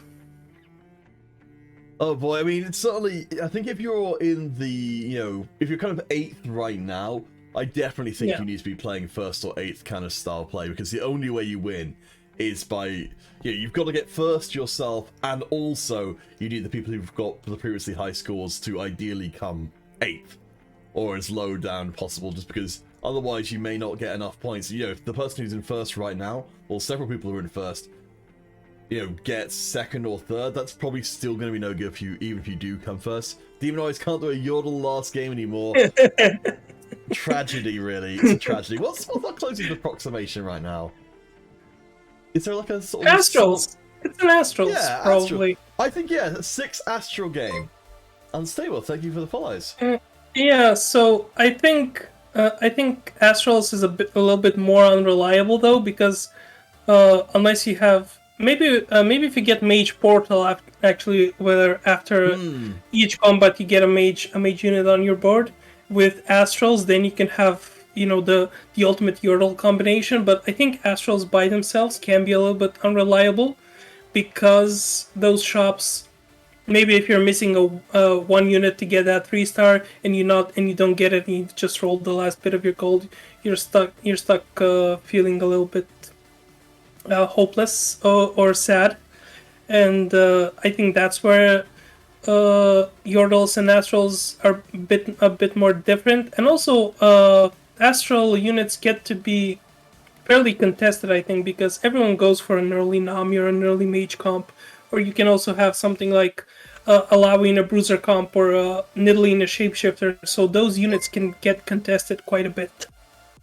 Alright, yes, Adoy, thank you for answering that question. Yes, we're going to be showing Lobby 1, because we're going to be very likely determining our winner in this upcoming game. Our players are loading in, they're readying themselves. We said our top players looking to try and stay on top, of our 8th, 7th, 6th players looking to play intensely high risk in this final lobby to try and steal away the crown. Oh yes, while we get into this next game, who was it who got the ovo, the egg in the previous round? Was it It was Gagamo. Gagamo, right, let me just grab Gagamo and then give them their well-earned title of... this is Maisie Marzipan who came up with, I think, El Huevo del Oro. El Huevos del Oro, yes, the Egg of the Sun. We now have a second member for that roll. How exciting. Yes, so oh, we have 4 points of view. I'm glad I have some glasses on, so that's an extra set of eyes for me to look at. So 4 eyes for 4 birds. Oh, very handy. Well, let's have a look and see. So, from the players we've got POVs for, so we've got Gagamo, who is currently one of our top players. So if they finish in probably the top 3, they've got a very good chance of winning, along with Brand New Mac and Unstable TFT. We've got DK, who is a couple of points behind on 13. So again, they need to do pretty well. And Femco is 6th place coming in. So again, they're going to need to be very specific circumstances to be winners. And a Demonoise is in the same place. In fact, no, Demonoise is our lowest scoring player who's in the top 8. So in this funnel lobby. So they're going to need a pretty much the biggest high roll game of their lives to be the tournament winner. Yeah, so I'm very much liking that we have so many of our final 8 in this lobby, because it's going to determine how well they're going to play against each other, how they will deny each other units, and I'm expecting to see a lot more of how should I say it, Yurka moments from game 1, where you would hold your opponents a unit just to prevent them from 3-starring it. And I will not use the word again because I don't think it's stream appropriate. But yeah, I think this is going to warrant a lot more thinking about what they would Mage use. I'm sorry, I thought for a second it was going to be the Mage Conclave while we were talking about it in the previous game. But no. Yeah. Okay. So this is really fascinating. Gargar's taken the Metabolic Accelerator as the first augment. So this is not a augment that's going to get you likely to get you the winning game, but it is an augment that's very likely to get you into the top 4. Yeah, so Gagamo going for Astrals, going for Metabolic Accelerator. Gagamo, are you stream sniping me? Are you listening to the stream and listening to my advice just to get into top 4? I think they're doing that just because Metabolic Accelerator is very strong, and Astrals can offer you a lot of extra economy early on, and also if you get those units to 2 stars with that first Astral shop, you can get some nice wins on the way. Or even if you get like 1 or 2 unit losses, the Metabolic Accelerator will instantly heal those up. So very smart from Gaga, very tactful, very calm and composed play. Alright, so let's take a look around and see what we've got going on here. So for Demonoise, so we're keeping a close eye on them. Again, they're the player who needs to have the biggest game. Well, they've got bruisers and trainers right now. So they've got the trainer, they've got Nomsy building up throughout the game. I think they've got, let's see, is that True 2s? I can never remember the cards. There's 3 cards, so is it? Oh my gosh. It's either Tricast or True 2s. Oh no, so they had the random 3 random 3-star units, 3-cost units, sorry. So they have trainer in, and now they have mage in as well. Yeah, Three's company. They've got themselves a pretty solid setup there. So I'm gonna have to do. This is a really good illustration. I'm gonna need to do a lot more of the revision on a lot of different things as it turns out, to make sure I know what these all are. All right. So the distinct a set comp. Yeah. So Bygos is our other player who is in first place, I think, with 15 points. So they have a Trade Sector and Dragonmancer comp. So I think we know what they are going to be going for, and it's that set reroll. Yeah, I mean, yeah, you get. I mean, to be fair, set reroll can still work even if you don't have a reroll. So having it seems like a great setup. I mean, Bygos will, I think, for the time being, be taking a little bit of kicking while it gets set up. Demonoise, I think, they've kind of done what they asked them to here, which they've not only got a strong start, but they've got a comp that is presumably going to build up pretty well into the late game as well. Yeah, if you get your Tristana in, or if you go for like the 5 mages and 3-star your Heimerdinger, you can have him be a stun bot basically, and have Nomsy and Rise finish up everyone else on the board. So I'm very much interested in what Demonizer is going to do, and if they are going to be keeping this trainer comp, or maybe pivoting to something else later on in the game. Got a chance to check out what Femco is up to. Noted that Femco, being the other player along with Demonoid who needs to have a really strong game. They look like they've got themselves a decent setup early on. They've got the Electro Charge, which you can see working very well for units that put themselves into melee range, but still not good enough to beat out a level differential there. Femco, at least we won't get to see them lose, but we know that they did anyway.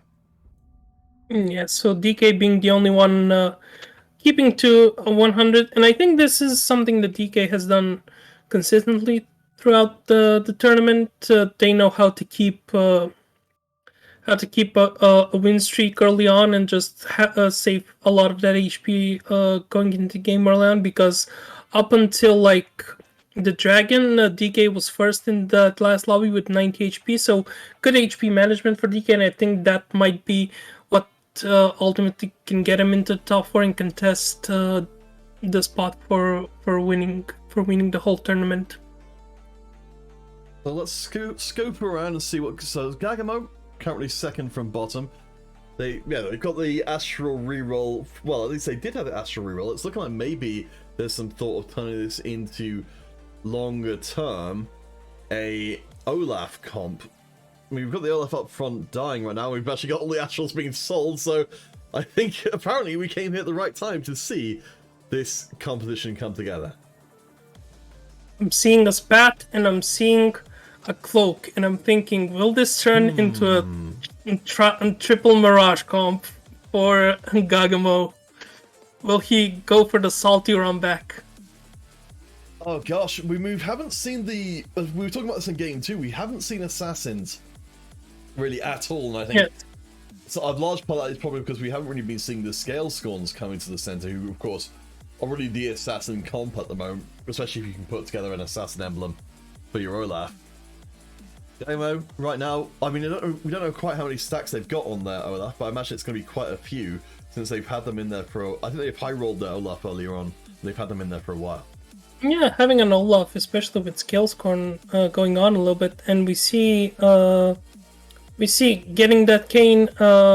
You have your spatula already, so if you can get a glove in and assassin spat that Olaf, and you can get that Diana, you can definitely do a lot of damage. And I like this because Gagamo is going for an early lose streak, and because you have that metabolic accelerator, he can afford to do this and still end up with a decent amount of HP going into the mid game and to the late game.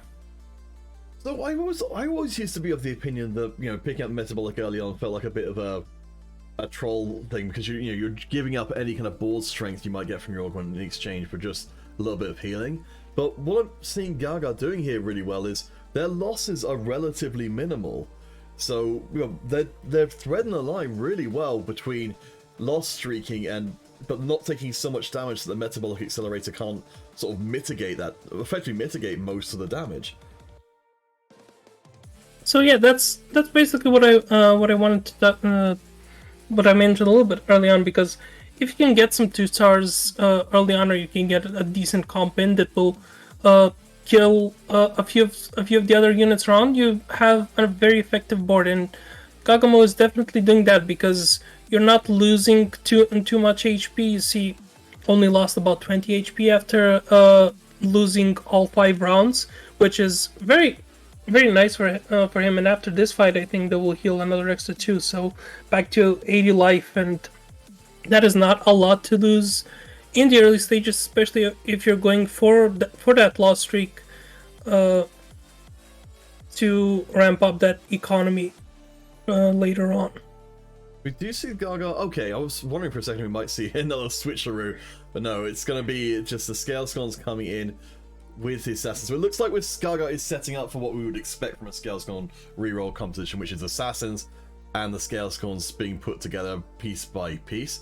So we kind of know what we're in for a while. We'll keep an eye out for if Gagamo starts winning suddenly. I imagine once we get to the carousel, I'll pick up the glove and get that assassin emblem completed up against Demonoids here, who's been feeding up Nomsy very patiently all game long. That Rise is looking pretty solid. I think this is not going to be the moment where Gagamo is breaking through with any kind of starting a win streak, though I could be wrong. I think the Rise has Okay. enough in the tank to just do that. But it's still a 3-unit loss. It's not too much for Gagamo to endure, because you're still healing quite a bit, and this next augment might determine the whole game for Gagamo. And well, augments around the board are very nice. Very nice. I'm seeing some Dragon Horde, so we might see Dragon Alliance coming in. So Tempest Crest. Wait, yeah, there's something really interesting going on here on DK's board. So they've got themselves a Tempest set up here. So that's interesting because normally, the most we'd ever see is 4 Tempests with Aoshin and, being combined with Ornn, which gets you 4 Tempests straight away. In this case, because you don't need an emblem for that, so maybe DK is actually looking to go deeper than the regular 4 Tempest. Maybe it's going to be the 8 Tempest and then have Aoshin just destroy everything else on the board with the Ornn front line. So it could be very interesting. DK definitely has the HP to sacrifice a few rounds and just go on a little bit of a loss streak to force that economy further up. So I think DK probably has a solid plan going into this, which might be just to ramp up those Tempest units, because 8 Tempest is a lot of damage. It destroys about 50% of your HP, I think, so It it's gets definitely pretty wild. Yeah.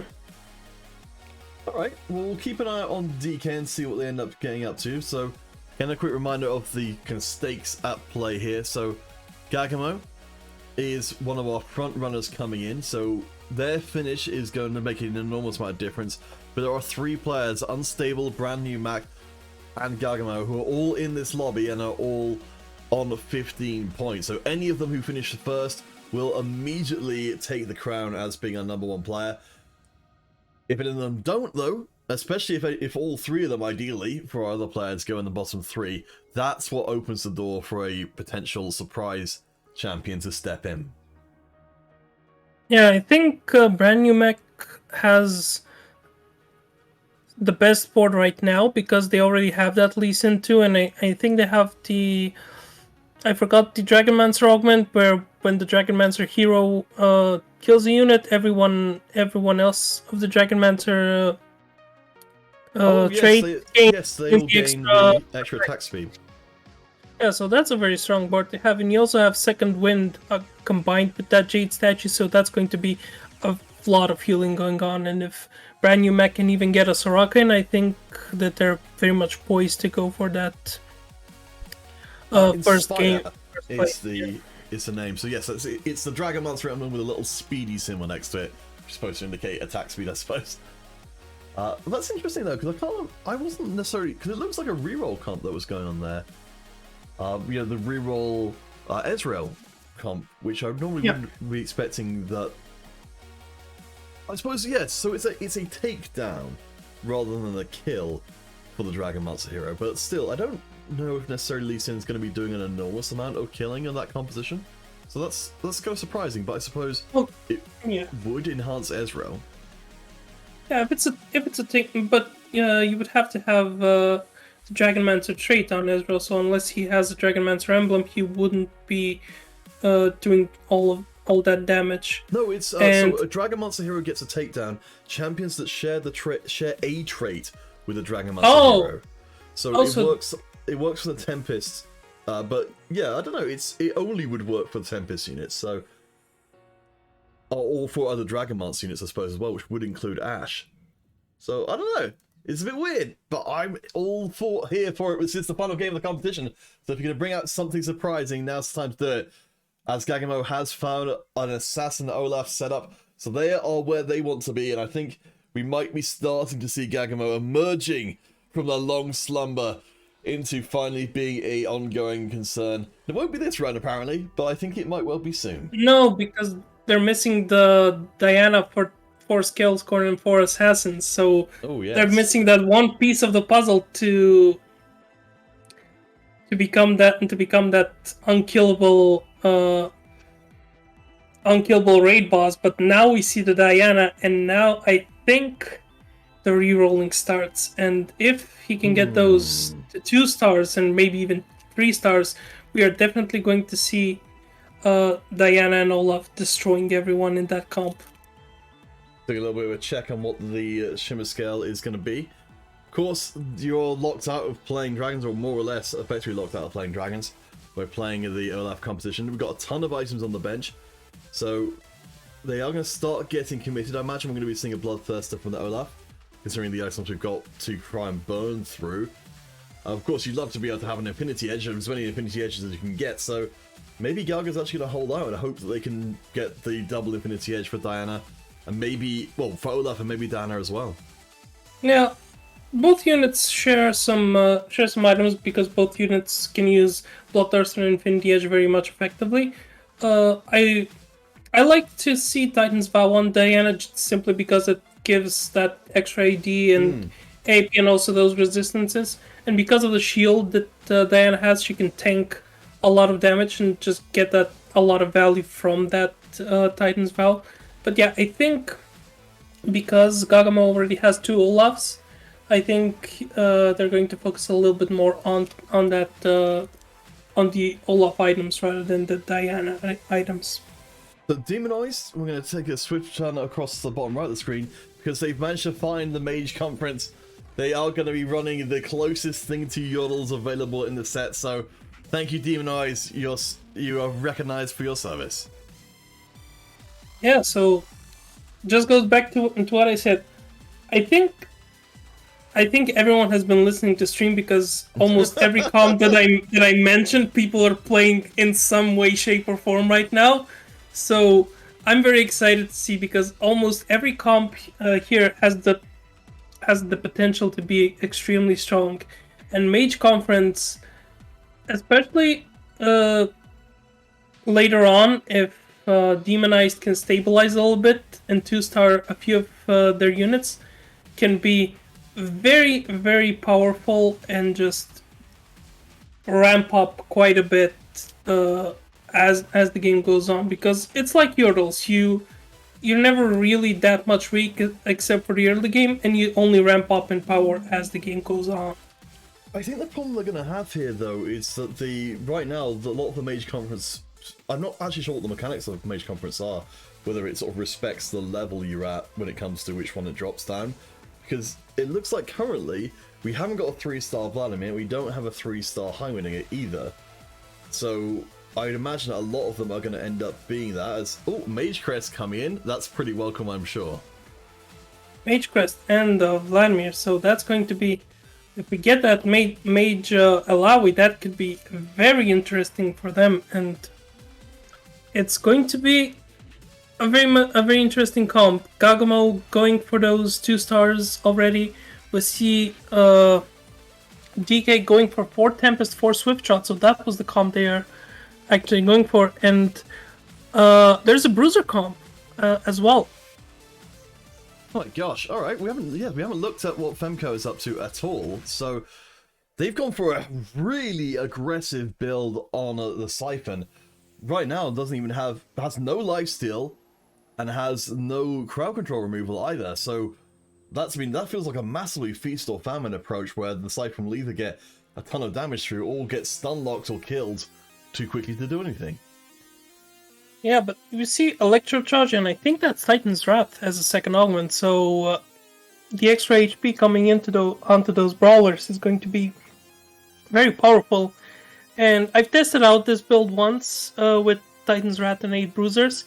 It is very strong if you can 3-star a Siphon, or maybe some of the other AD units. I had a 3-star Olaf once in one of my games, so it was very strong. It had, by the end, about 450 AD. Yeah, so I believe Titanic Strength is the the name, Yeah. the name of the augment which we're talking about, the one that the second augment picked up. If memory serves, I tried that out with Siphon before. I believe he gets somewhere in the region of 60 to 80 extra AD when when you're running a full bruiser comp like you are here, just off of that one augment. So presumably the stats on that Siphon must be pretty outrageous.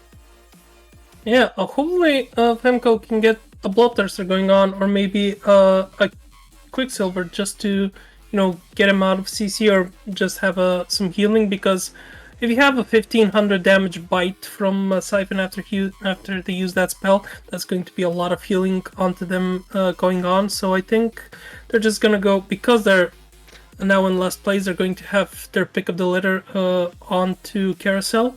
So I think they're just going to go for the sword, give Siphon the lifesteal, and just have a very nice comp, because you have that Rage Blade and the Infinity Edge as well, and Siphon ignores armor. It's going to be very nice for Siphon, and I want to see this board develop, because if that is Titanic Strength, I think players are going to be wanting to focus that Siphon down, because later on in the game it could be very strong. Oh, we see a Spatula pickup. Yeah, that's going to be a Tactician's Crown immediately for Femco, so they must be absolutely very, very happy to find that. Notable as well that Femco actually got a win over DK in that previous round, DK sharing the bottom of the table with them. So, you've got a pretty good shot here, especially with the Tactician's Crown coming in, that Femco can make a good run up the table now. Definitely so, and yep, that's a Tactician's Crown. You can see they're thinking about what they're putting in. I think it would be nice to have something like a Tempest in with the Ornn, because you already have the stats reduction from Whispers that Silas and Siphon do, and if you get that extra stun, it will allow Siphon a lot of freedom to do some damage. So they're just gonna go for the Twitch now, but I fully expect to see a Tempest unit going in. Alright, we'll keep an eye out for them up against Gaga right now, who is, let's see, gonna have a bit of a rough time. Interesting. So I think it's, as you were saying, we're actually going to be seeing more focus on Diana as a sort of tanky presence, whereas the Olaf becomes a damage dealer. Unfortunately, it's not really good enough for Gaga, who will be pushed down to 4th place, tying with Demon Eyes, who's still going. Let's see if we can find what they're up to. Just losing out, and then being pushed into the bottom 4.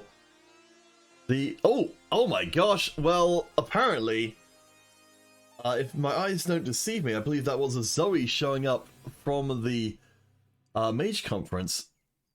But the reason I started to doubt myself is because that Zoe is carrying a bow, so maybe I'm wrong. That was Carousel pickup. Oh, it was a Carousel pickup, okay. So I think Anami came out of the portal. Okay, that makes a bit more sense. So presumably, the first priority for Demonized here is to get up to level 8, so they can bring in not just the Zoe, but the 7 Mage trait to really get their comp online. Yeah, 7 Mages is going to be a massive amplification of ability power for all of the Mage units, and if you can get a death cap now for this Rise, it's going to be very strong. But so you're probably going to sack one round now until you can get the dragon items and just see what you're going to get, because that's a rod, but you need that extra glove as well. So we're going to see what they want. He could have gone for an Archangels here, but I think he wants that JG. Yeah, he's got something very, very specific in mind. So for anyone who doesn't play Mage, of course, there we go, that's a death card coming in. So you get the multiplier, which happens on top of whatever you've got there already. So rather than it being like the previous sets where it would be, whoops, where it would be, you get, say, you start at 120% AP. This will literally multiply anything you've got on you. So Rise, I don't know if we'll get a chance to see how much AP he has, but it's going to be a lot going forwards. Yeah, 7 mage grants you 125% of your ability power, and 9 mage, if you get to it, is 150%, which that's a fair bit of amplification damage onto it. And I think where yeah, we see the Zoe. They had enough gold to roll for it, and I think now it's going to be a roll for Rise and a roll for Nami game for Demonized, because they're so close to being eliminated and they want to end as high as possible to Oh, there we go. contest a top spot. 263% ability power. Pretty impressive. I don't think it's going to make an enormous amount of difference to the other mages necessarily. We can see Gaga going up against them. So they've got themselves the Olaf and Diana set up, but while they're up to 50 gold as Gaga, they haven't got that close as of yet to hitting the 3 stars, but the 2 stars are actually doing a pretty decent job against the mages. Yeah, you have the Olaf, who has been dying quite a bit and has probably ramped up a lot of AD right now with the Hurricane and the Assassin Emblem doing a lot of damage to that squishy backline of the mages. And this is something that that mages are very vulnerable to. It is backline access from assassins who can burst you out. So something like an Assassin Olaf with a ton of AD is definitely going to do well into those squishy mages, and we're already seeing Gaga rerolling for those Olafs, trying to get it to a 3-star, but I think I saw an Ash in there. Yeah, so we can see there's a lot of scouting going on because of course the assassins being hugely positionally dependent. Right now the Olaf and the Diana are being kept together. We'll see how they do up against what's looking like, it's always hard to tell with the Dragon Monsters if something's a 3-star Swain or not because they're so enormous already. But I think that at this point I'd imagine that for Bigos that should be a 3-star Swain considering that they've got Trade Sector. Yeah, Trade Sector and level 8, I think they're going to be going for that, but I don't know if Bigos has the HP to survive through all of that. But yeah, Unstable TFT Unstable has the Aoshin with the double Shojin Archangels, so that's going to be very powerful. Oof. And it's so funny that our top 3 players who shared the same amount of points are currently top 3 in the lobby. I mean, honestly, I think it just makes sense, doesn't it, really? Yeah. I mean, there's a reason they've gone this far, and it's, of course, terrible news for everyone who's been limited already. So DK Ironside out, Demonized out as well, so they were 5th and 7th, so they're definitely not going to be winning here today, but putting on a valiant performance nonetheless. Let's check out this particular one. So this is Gaga up against a brand new Mac.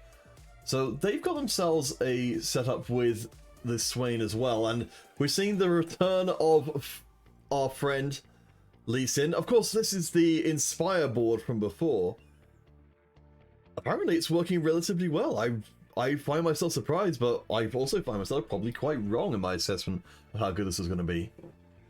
Well, because you have Shio-Yu with a Dragonmancer emblem, you have 6 Dragonmancer, 6 Jade, so that's such a high amount of healing, and you also have the second win right there, so it's just basically a healing comp and an endurance comp, because Shio-Yu and his spell gives him a defensive stance and grants him a lot of damage, and sharing the Dragonmancer trait with Lee Sin, if he gets that attack speed steroid, it's going to be extremely strong for them. Oh, thank you very much, TK Ironside, for offering to scout for us. If you could take a look at brand new Mac, that's the player we don't have a POV for, so that would help us tremendously to be able to keep track of what our current top player is up to. Oh, that's right. No, sorry, we do. Demonizer was already looking at them. My apologies. That's absolutely wrong. Okay, in that case, just anybody we haven't got on stream right now would be tremendously helpful. So we can see, yes, Unstable with the Aoshin. I think Unstable was one which that was the one we didn't have the POV for. So that would be tremendously good to see. We see the Aoshin. We haven't seen a ton of Aoshin, but this one is doing some pretty solid work.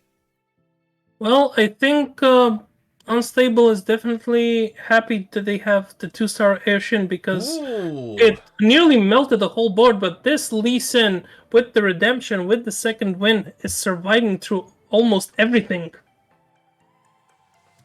All right. Well, we've got our top four now. Bigos is gone. Levin is gone as well. Levin, let's see. So Levin was fifth coming in. So wow, yeah, we've really got a battle for first place developing here. I think we will be able to tell you who the tournament winner is at the end of this game, most likely.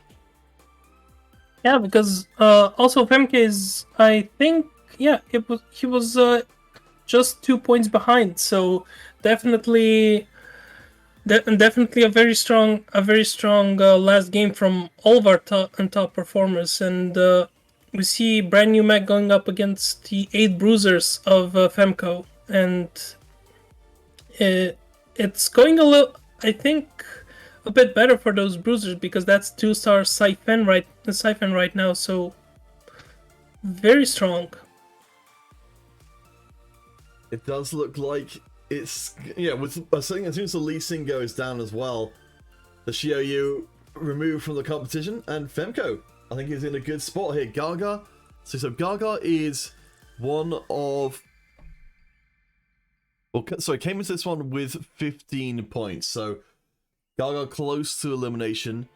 Let's see, so Femco came into this, she said, with 13 points.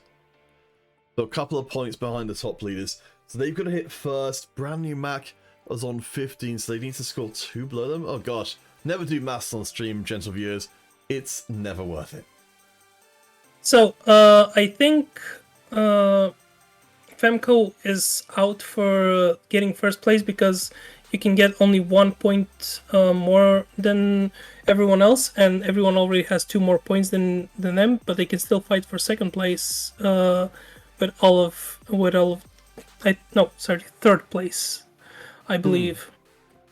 Well, bear in mind as well, second place is also getting a little legend prize today. It's a 3-star Dana comes in, so even if you can't hit first, if you hit first in this game, oh my gosh, 2 3-stars in a single round.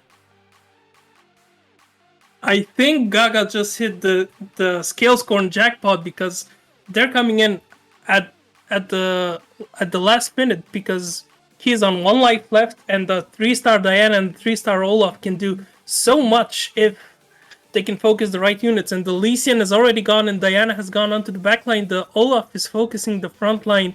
Wow, what a comeback from Gaga. Oh my gosh.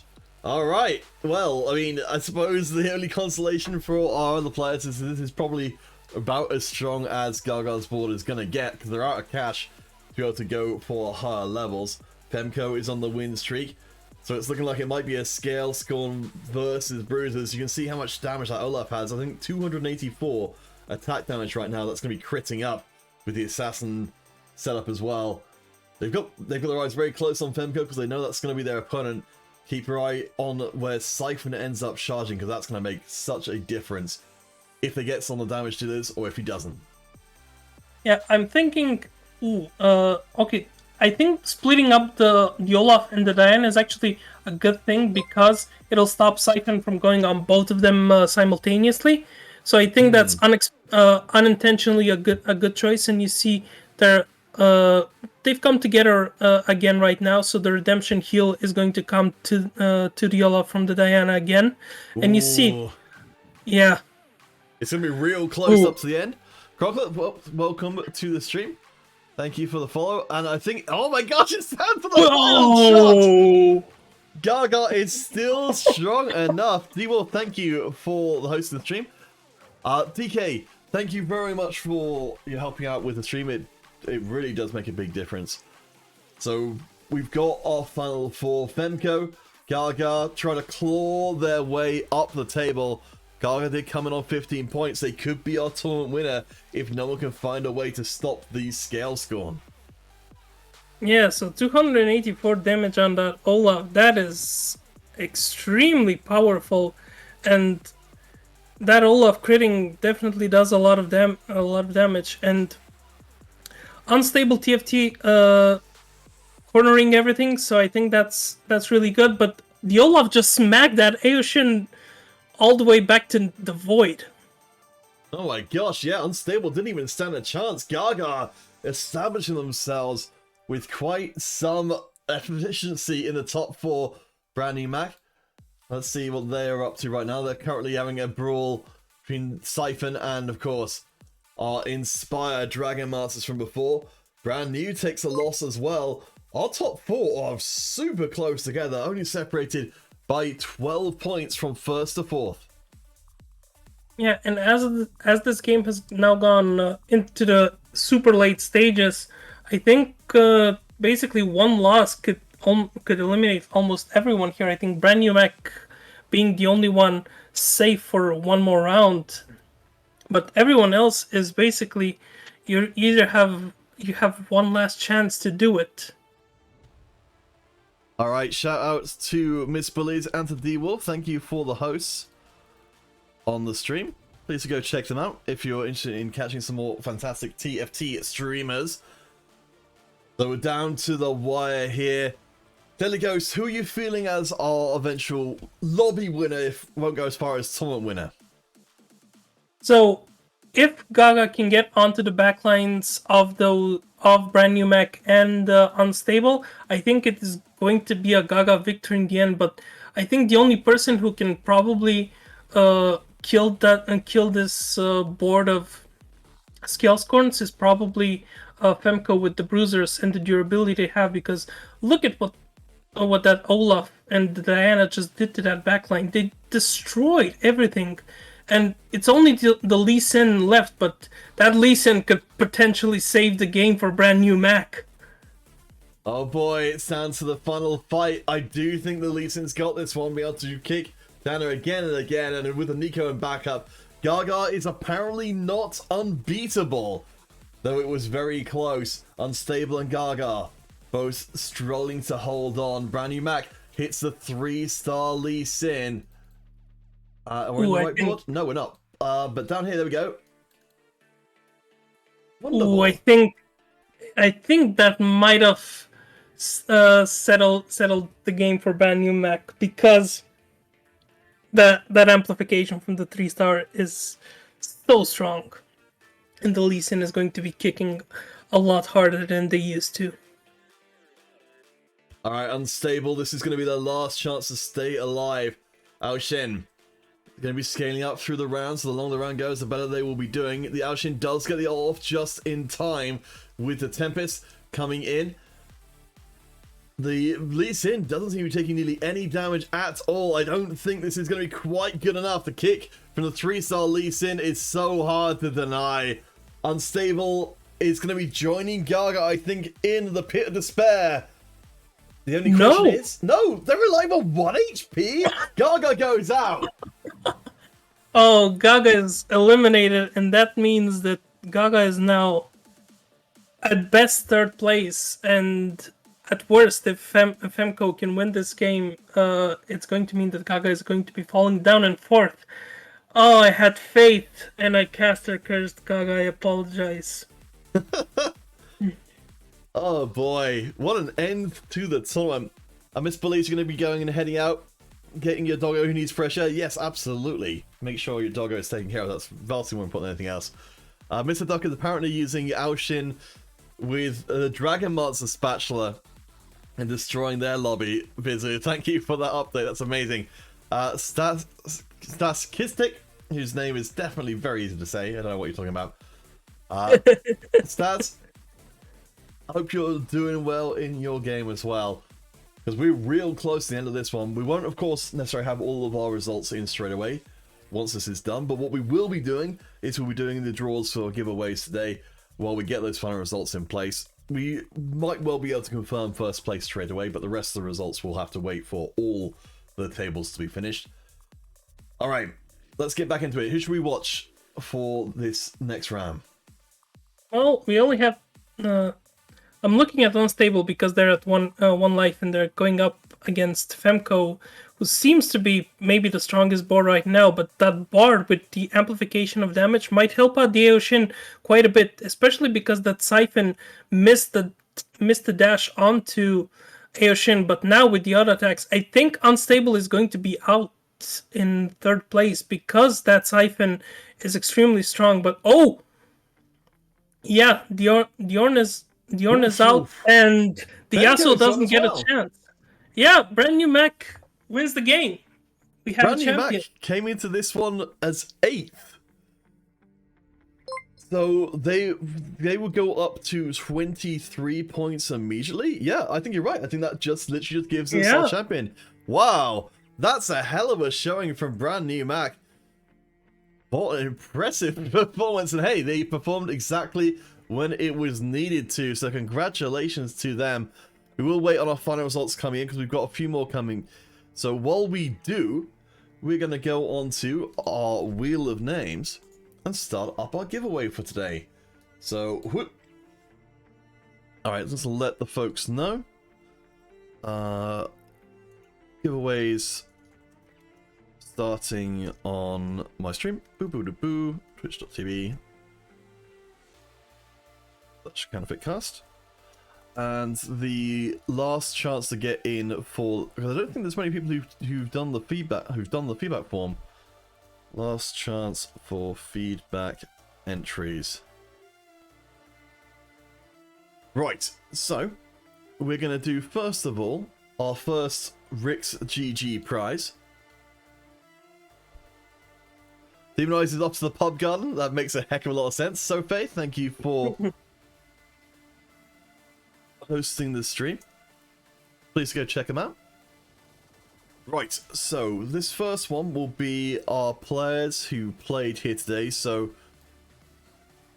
these are all of our players, including, I think, yes, this is everyone who played at least 2 rounds, which I believe was pretty much everybody. I think we only had one person drop towards the end.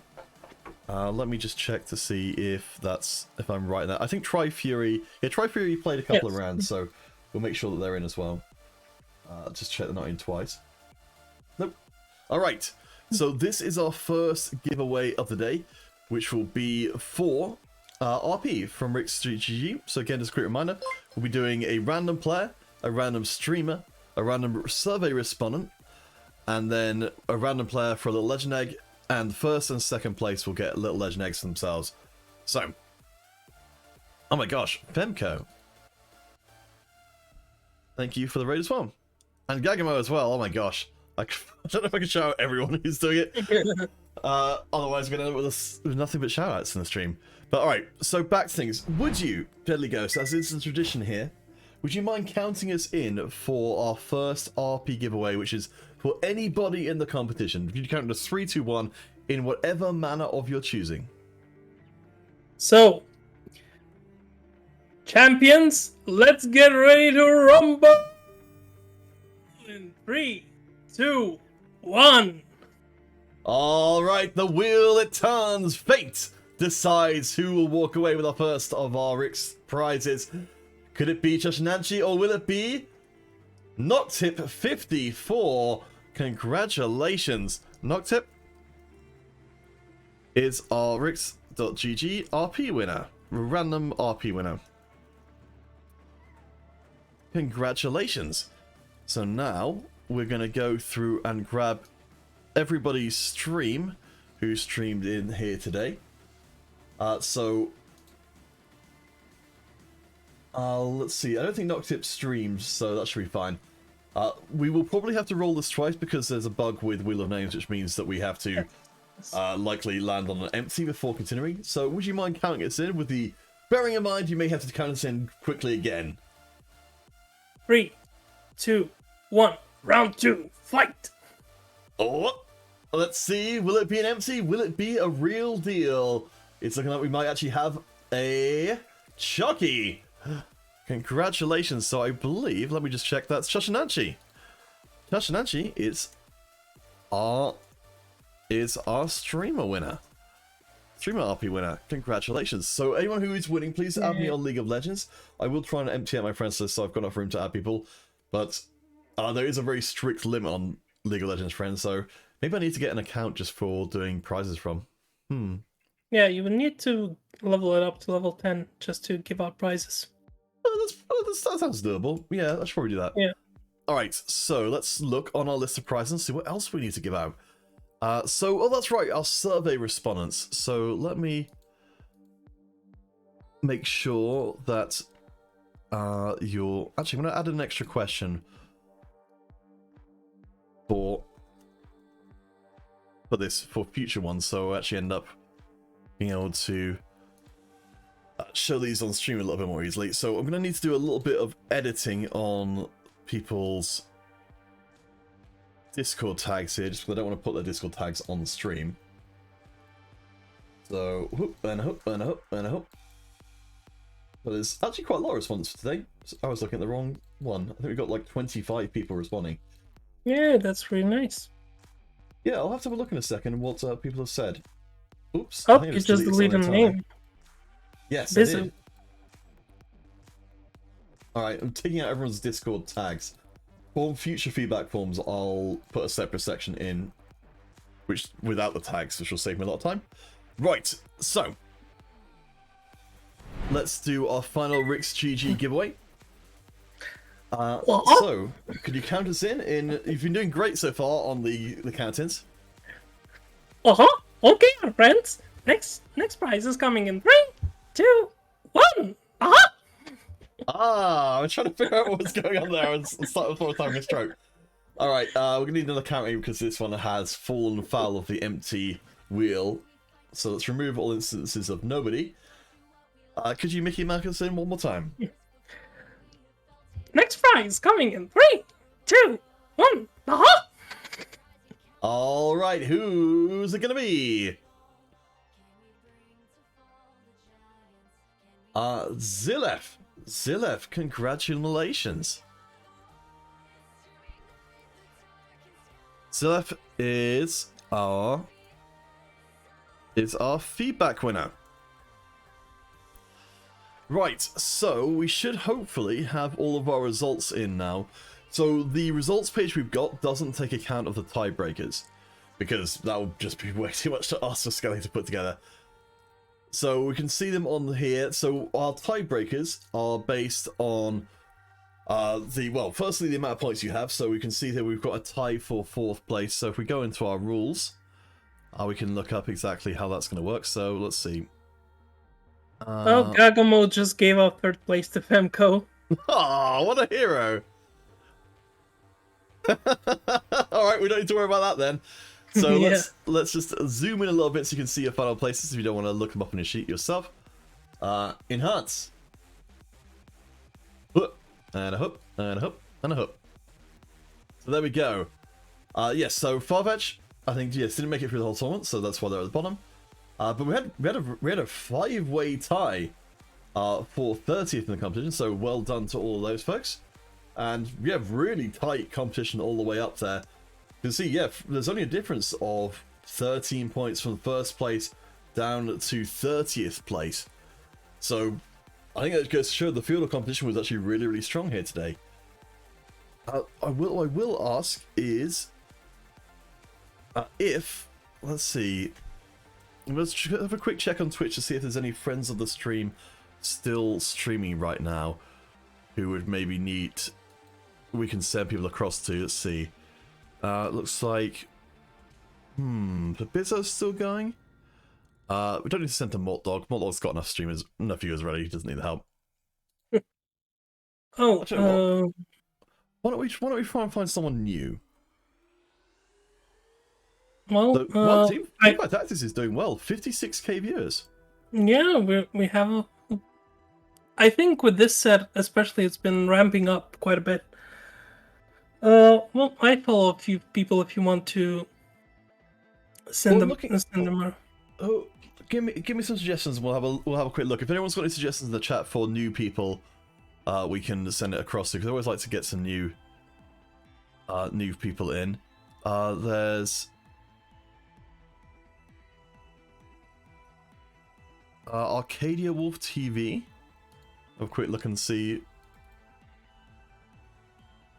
They're from Australia. I wouldn't mind trying to get some more Australians into the tournament, because I think it's quite a good time for them. Yeah, it's sort of like afternoon for them, early evening. All right, well let's go check out Arcadia Wolf TV. and see what they're like.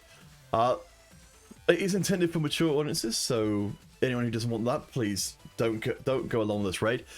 So the next tournament will be in 1 week's time, so please do come back for that, because I'm going to be away in 2 weeks' time. So thank you guys for coming and playing today. Thank you very much to Deadly Ghost. Deadly Ghost, do you want to? I'll throw your Twitter in the chat, so if anyone wants to follow you on Twitter, they are able to. Yeah, twitter.com/D3 DeadlyG, but replace the for a 3 because Twitter has a lot of deadly ghosts, so that's how I could separate myself from the rest. And thank you everyone for the support. Thank you everyone for watching, and thank you to Counterfeit for having me on stream. All right. Well, so since you're going to stream double up with Sophie, excellent. Well, catch you guys in 1 week's time. Please keep up the TFT streaming. And again, thank you, Deadly Ghost. We'll see you guys in 1 week's time. And the raid is hopefully going through. Yes, it is.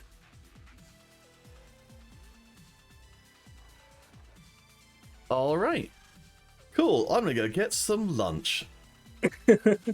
Thank you so much for having me on. I think I was doing better as the games were progressing. Yeah, I thought you had some really good stuff in there. Oh, I'd have to kick you out first. All right, there you go. Boink. Yeah, there we go. Yeah, I'm exiting Parsec anyway, and I'm stopping the video now. Yeah. Very nice. Very nice. I think with me practicing a little bit and just practicing the set a lot more, it's going to be even more easier. Oh, but yeah, no, I thought you had some really good insights there, so definitely keep it up. Oh. It's a bit tiring. Yes, it is, especially on a really hot day. All right, well, I hope the rest of your day goes well, and I forgot, could you send me your PayPal again so I can give you the payment for today? Oh, yeah.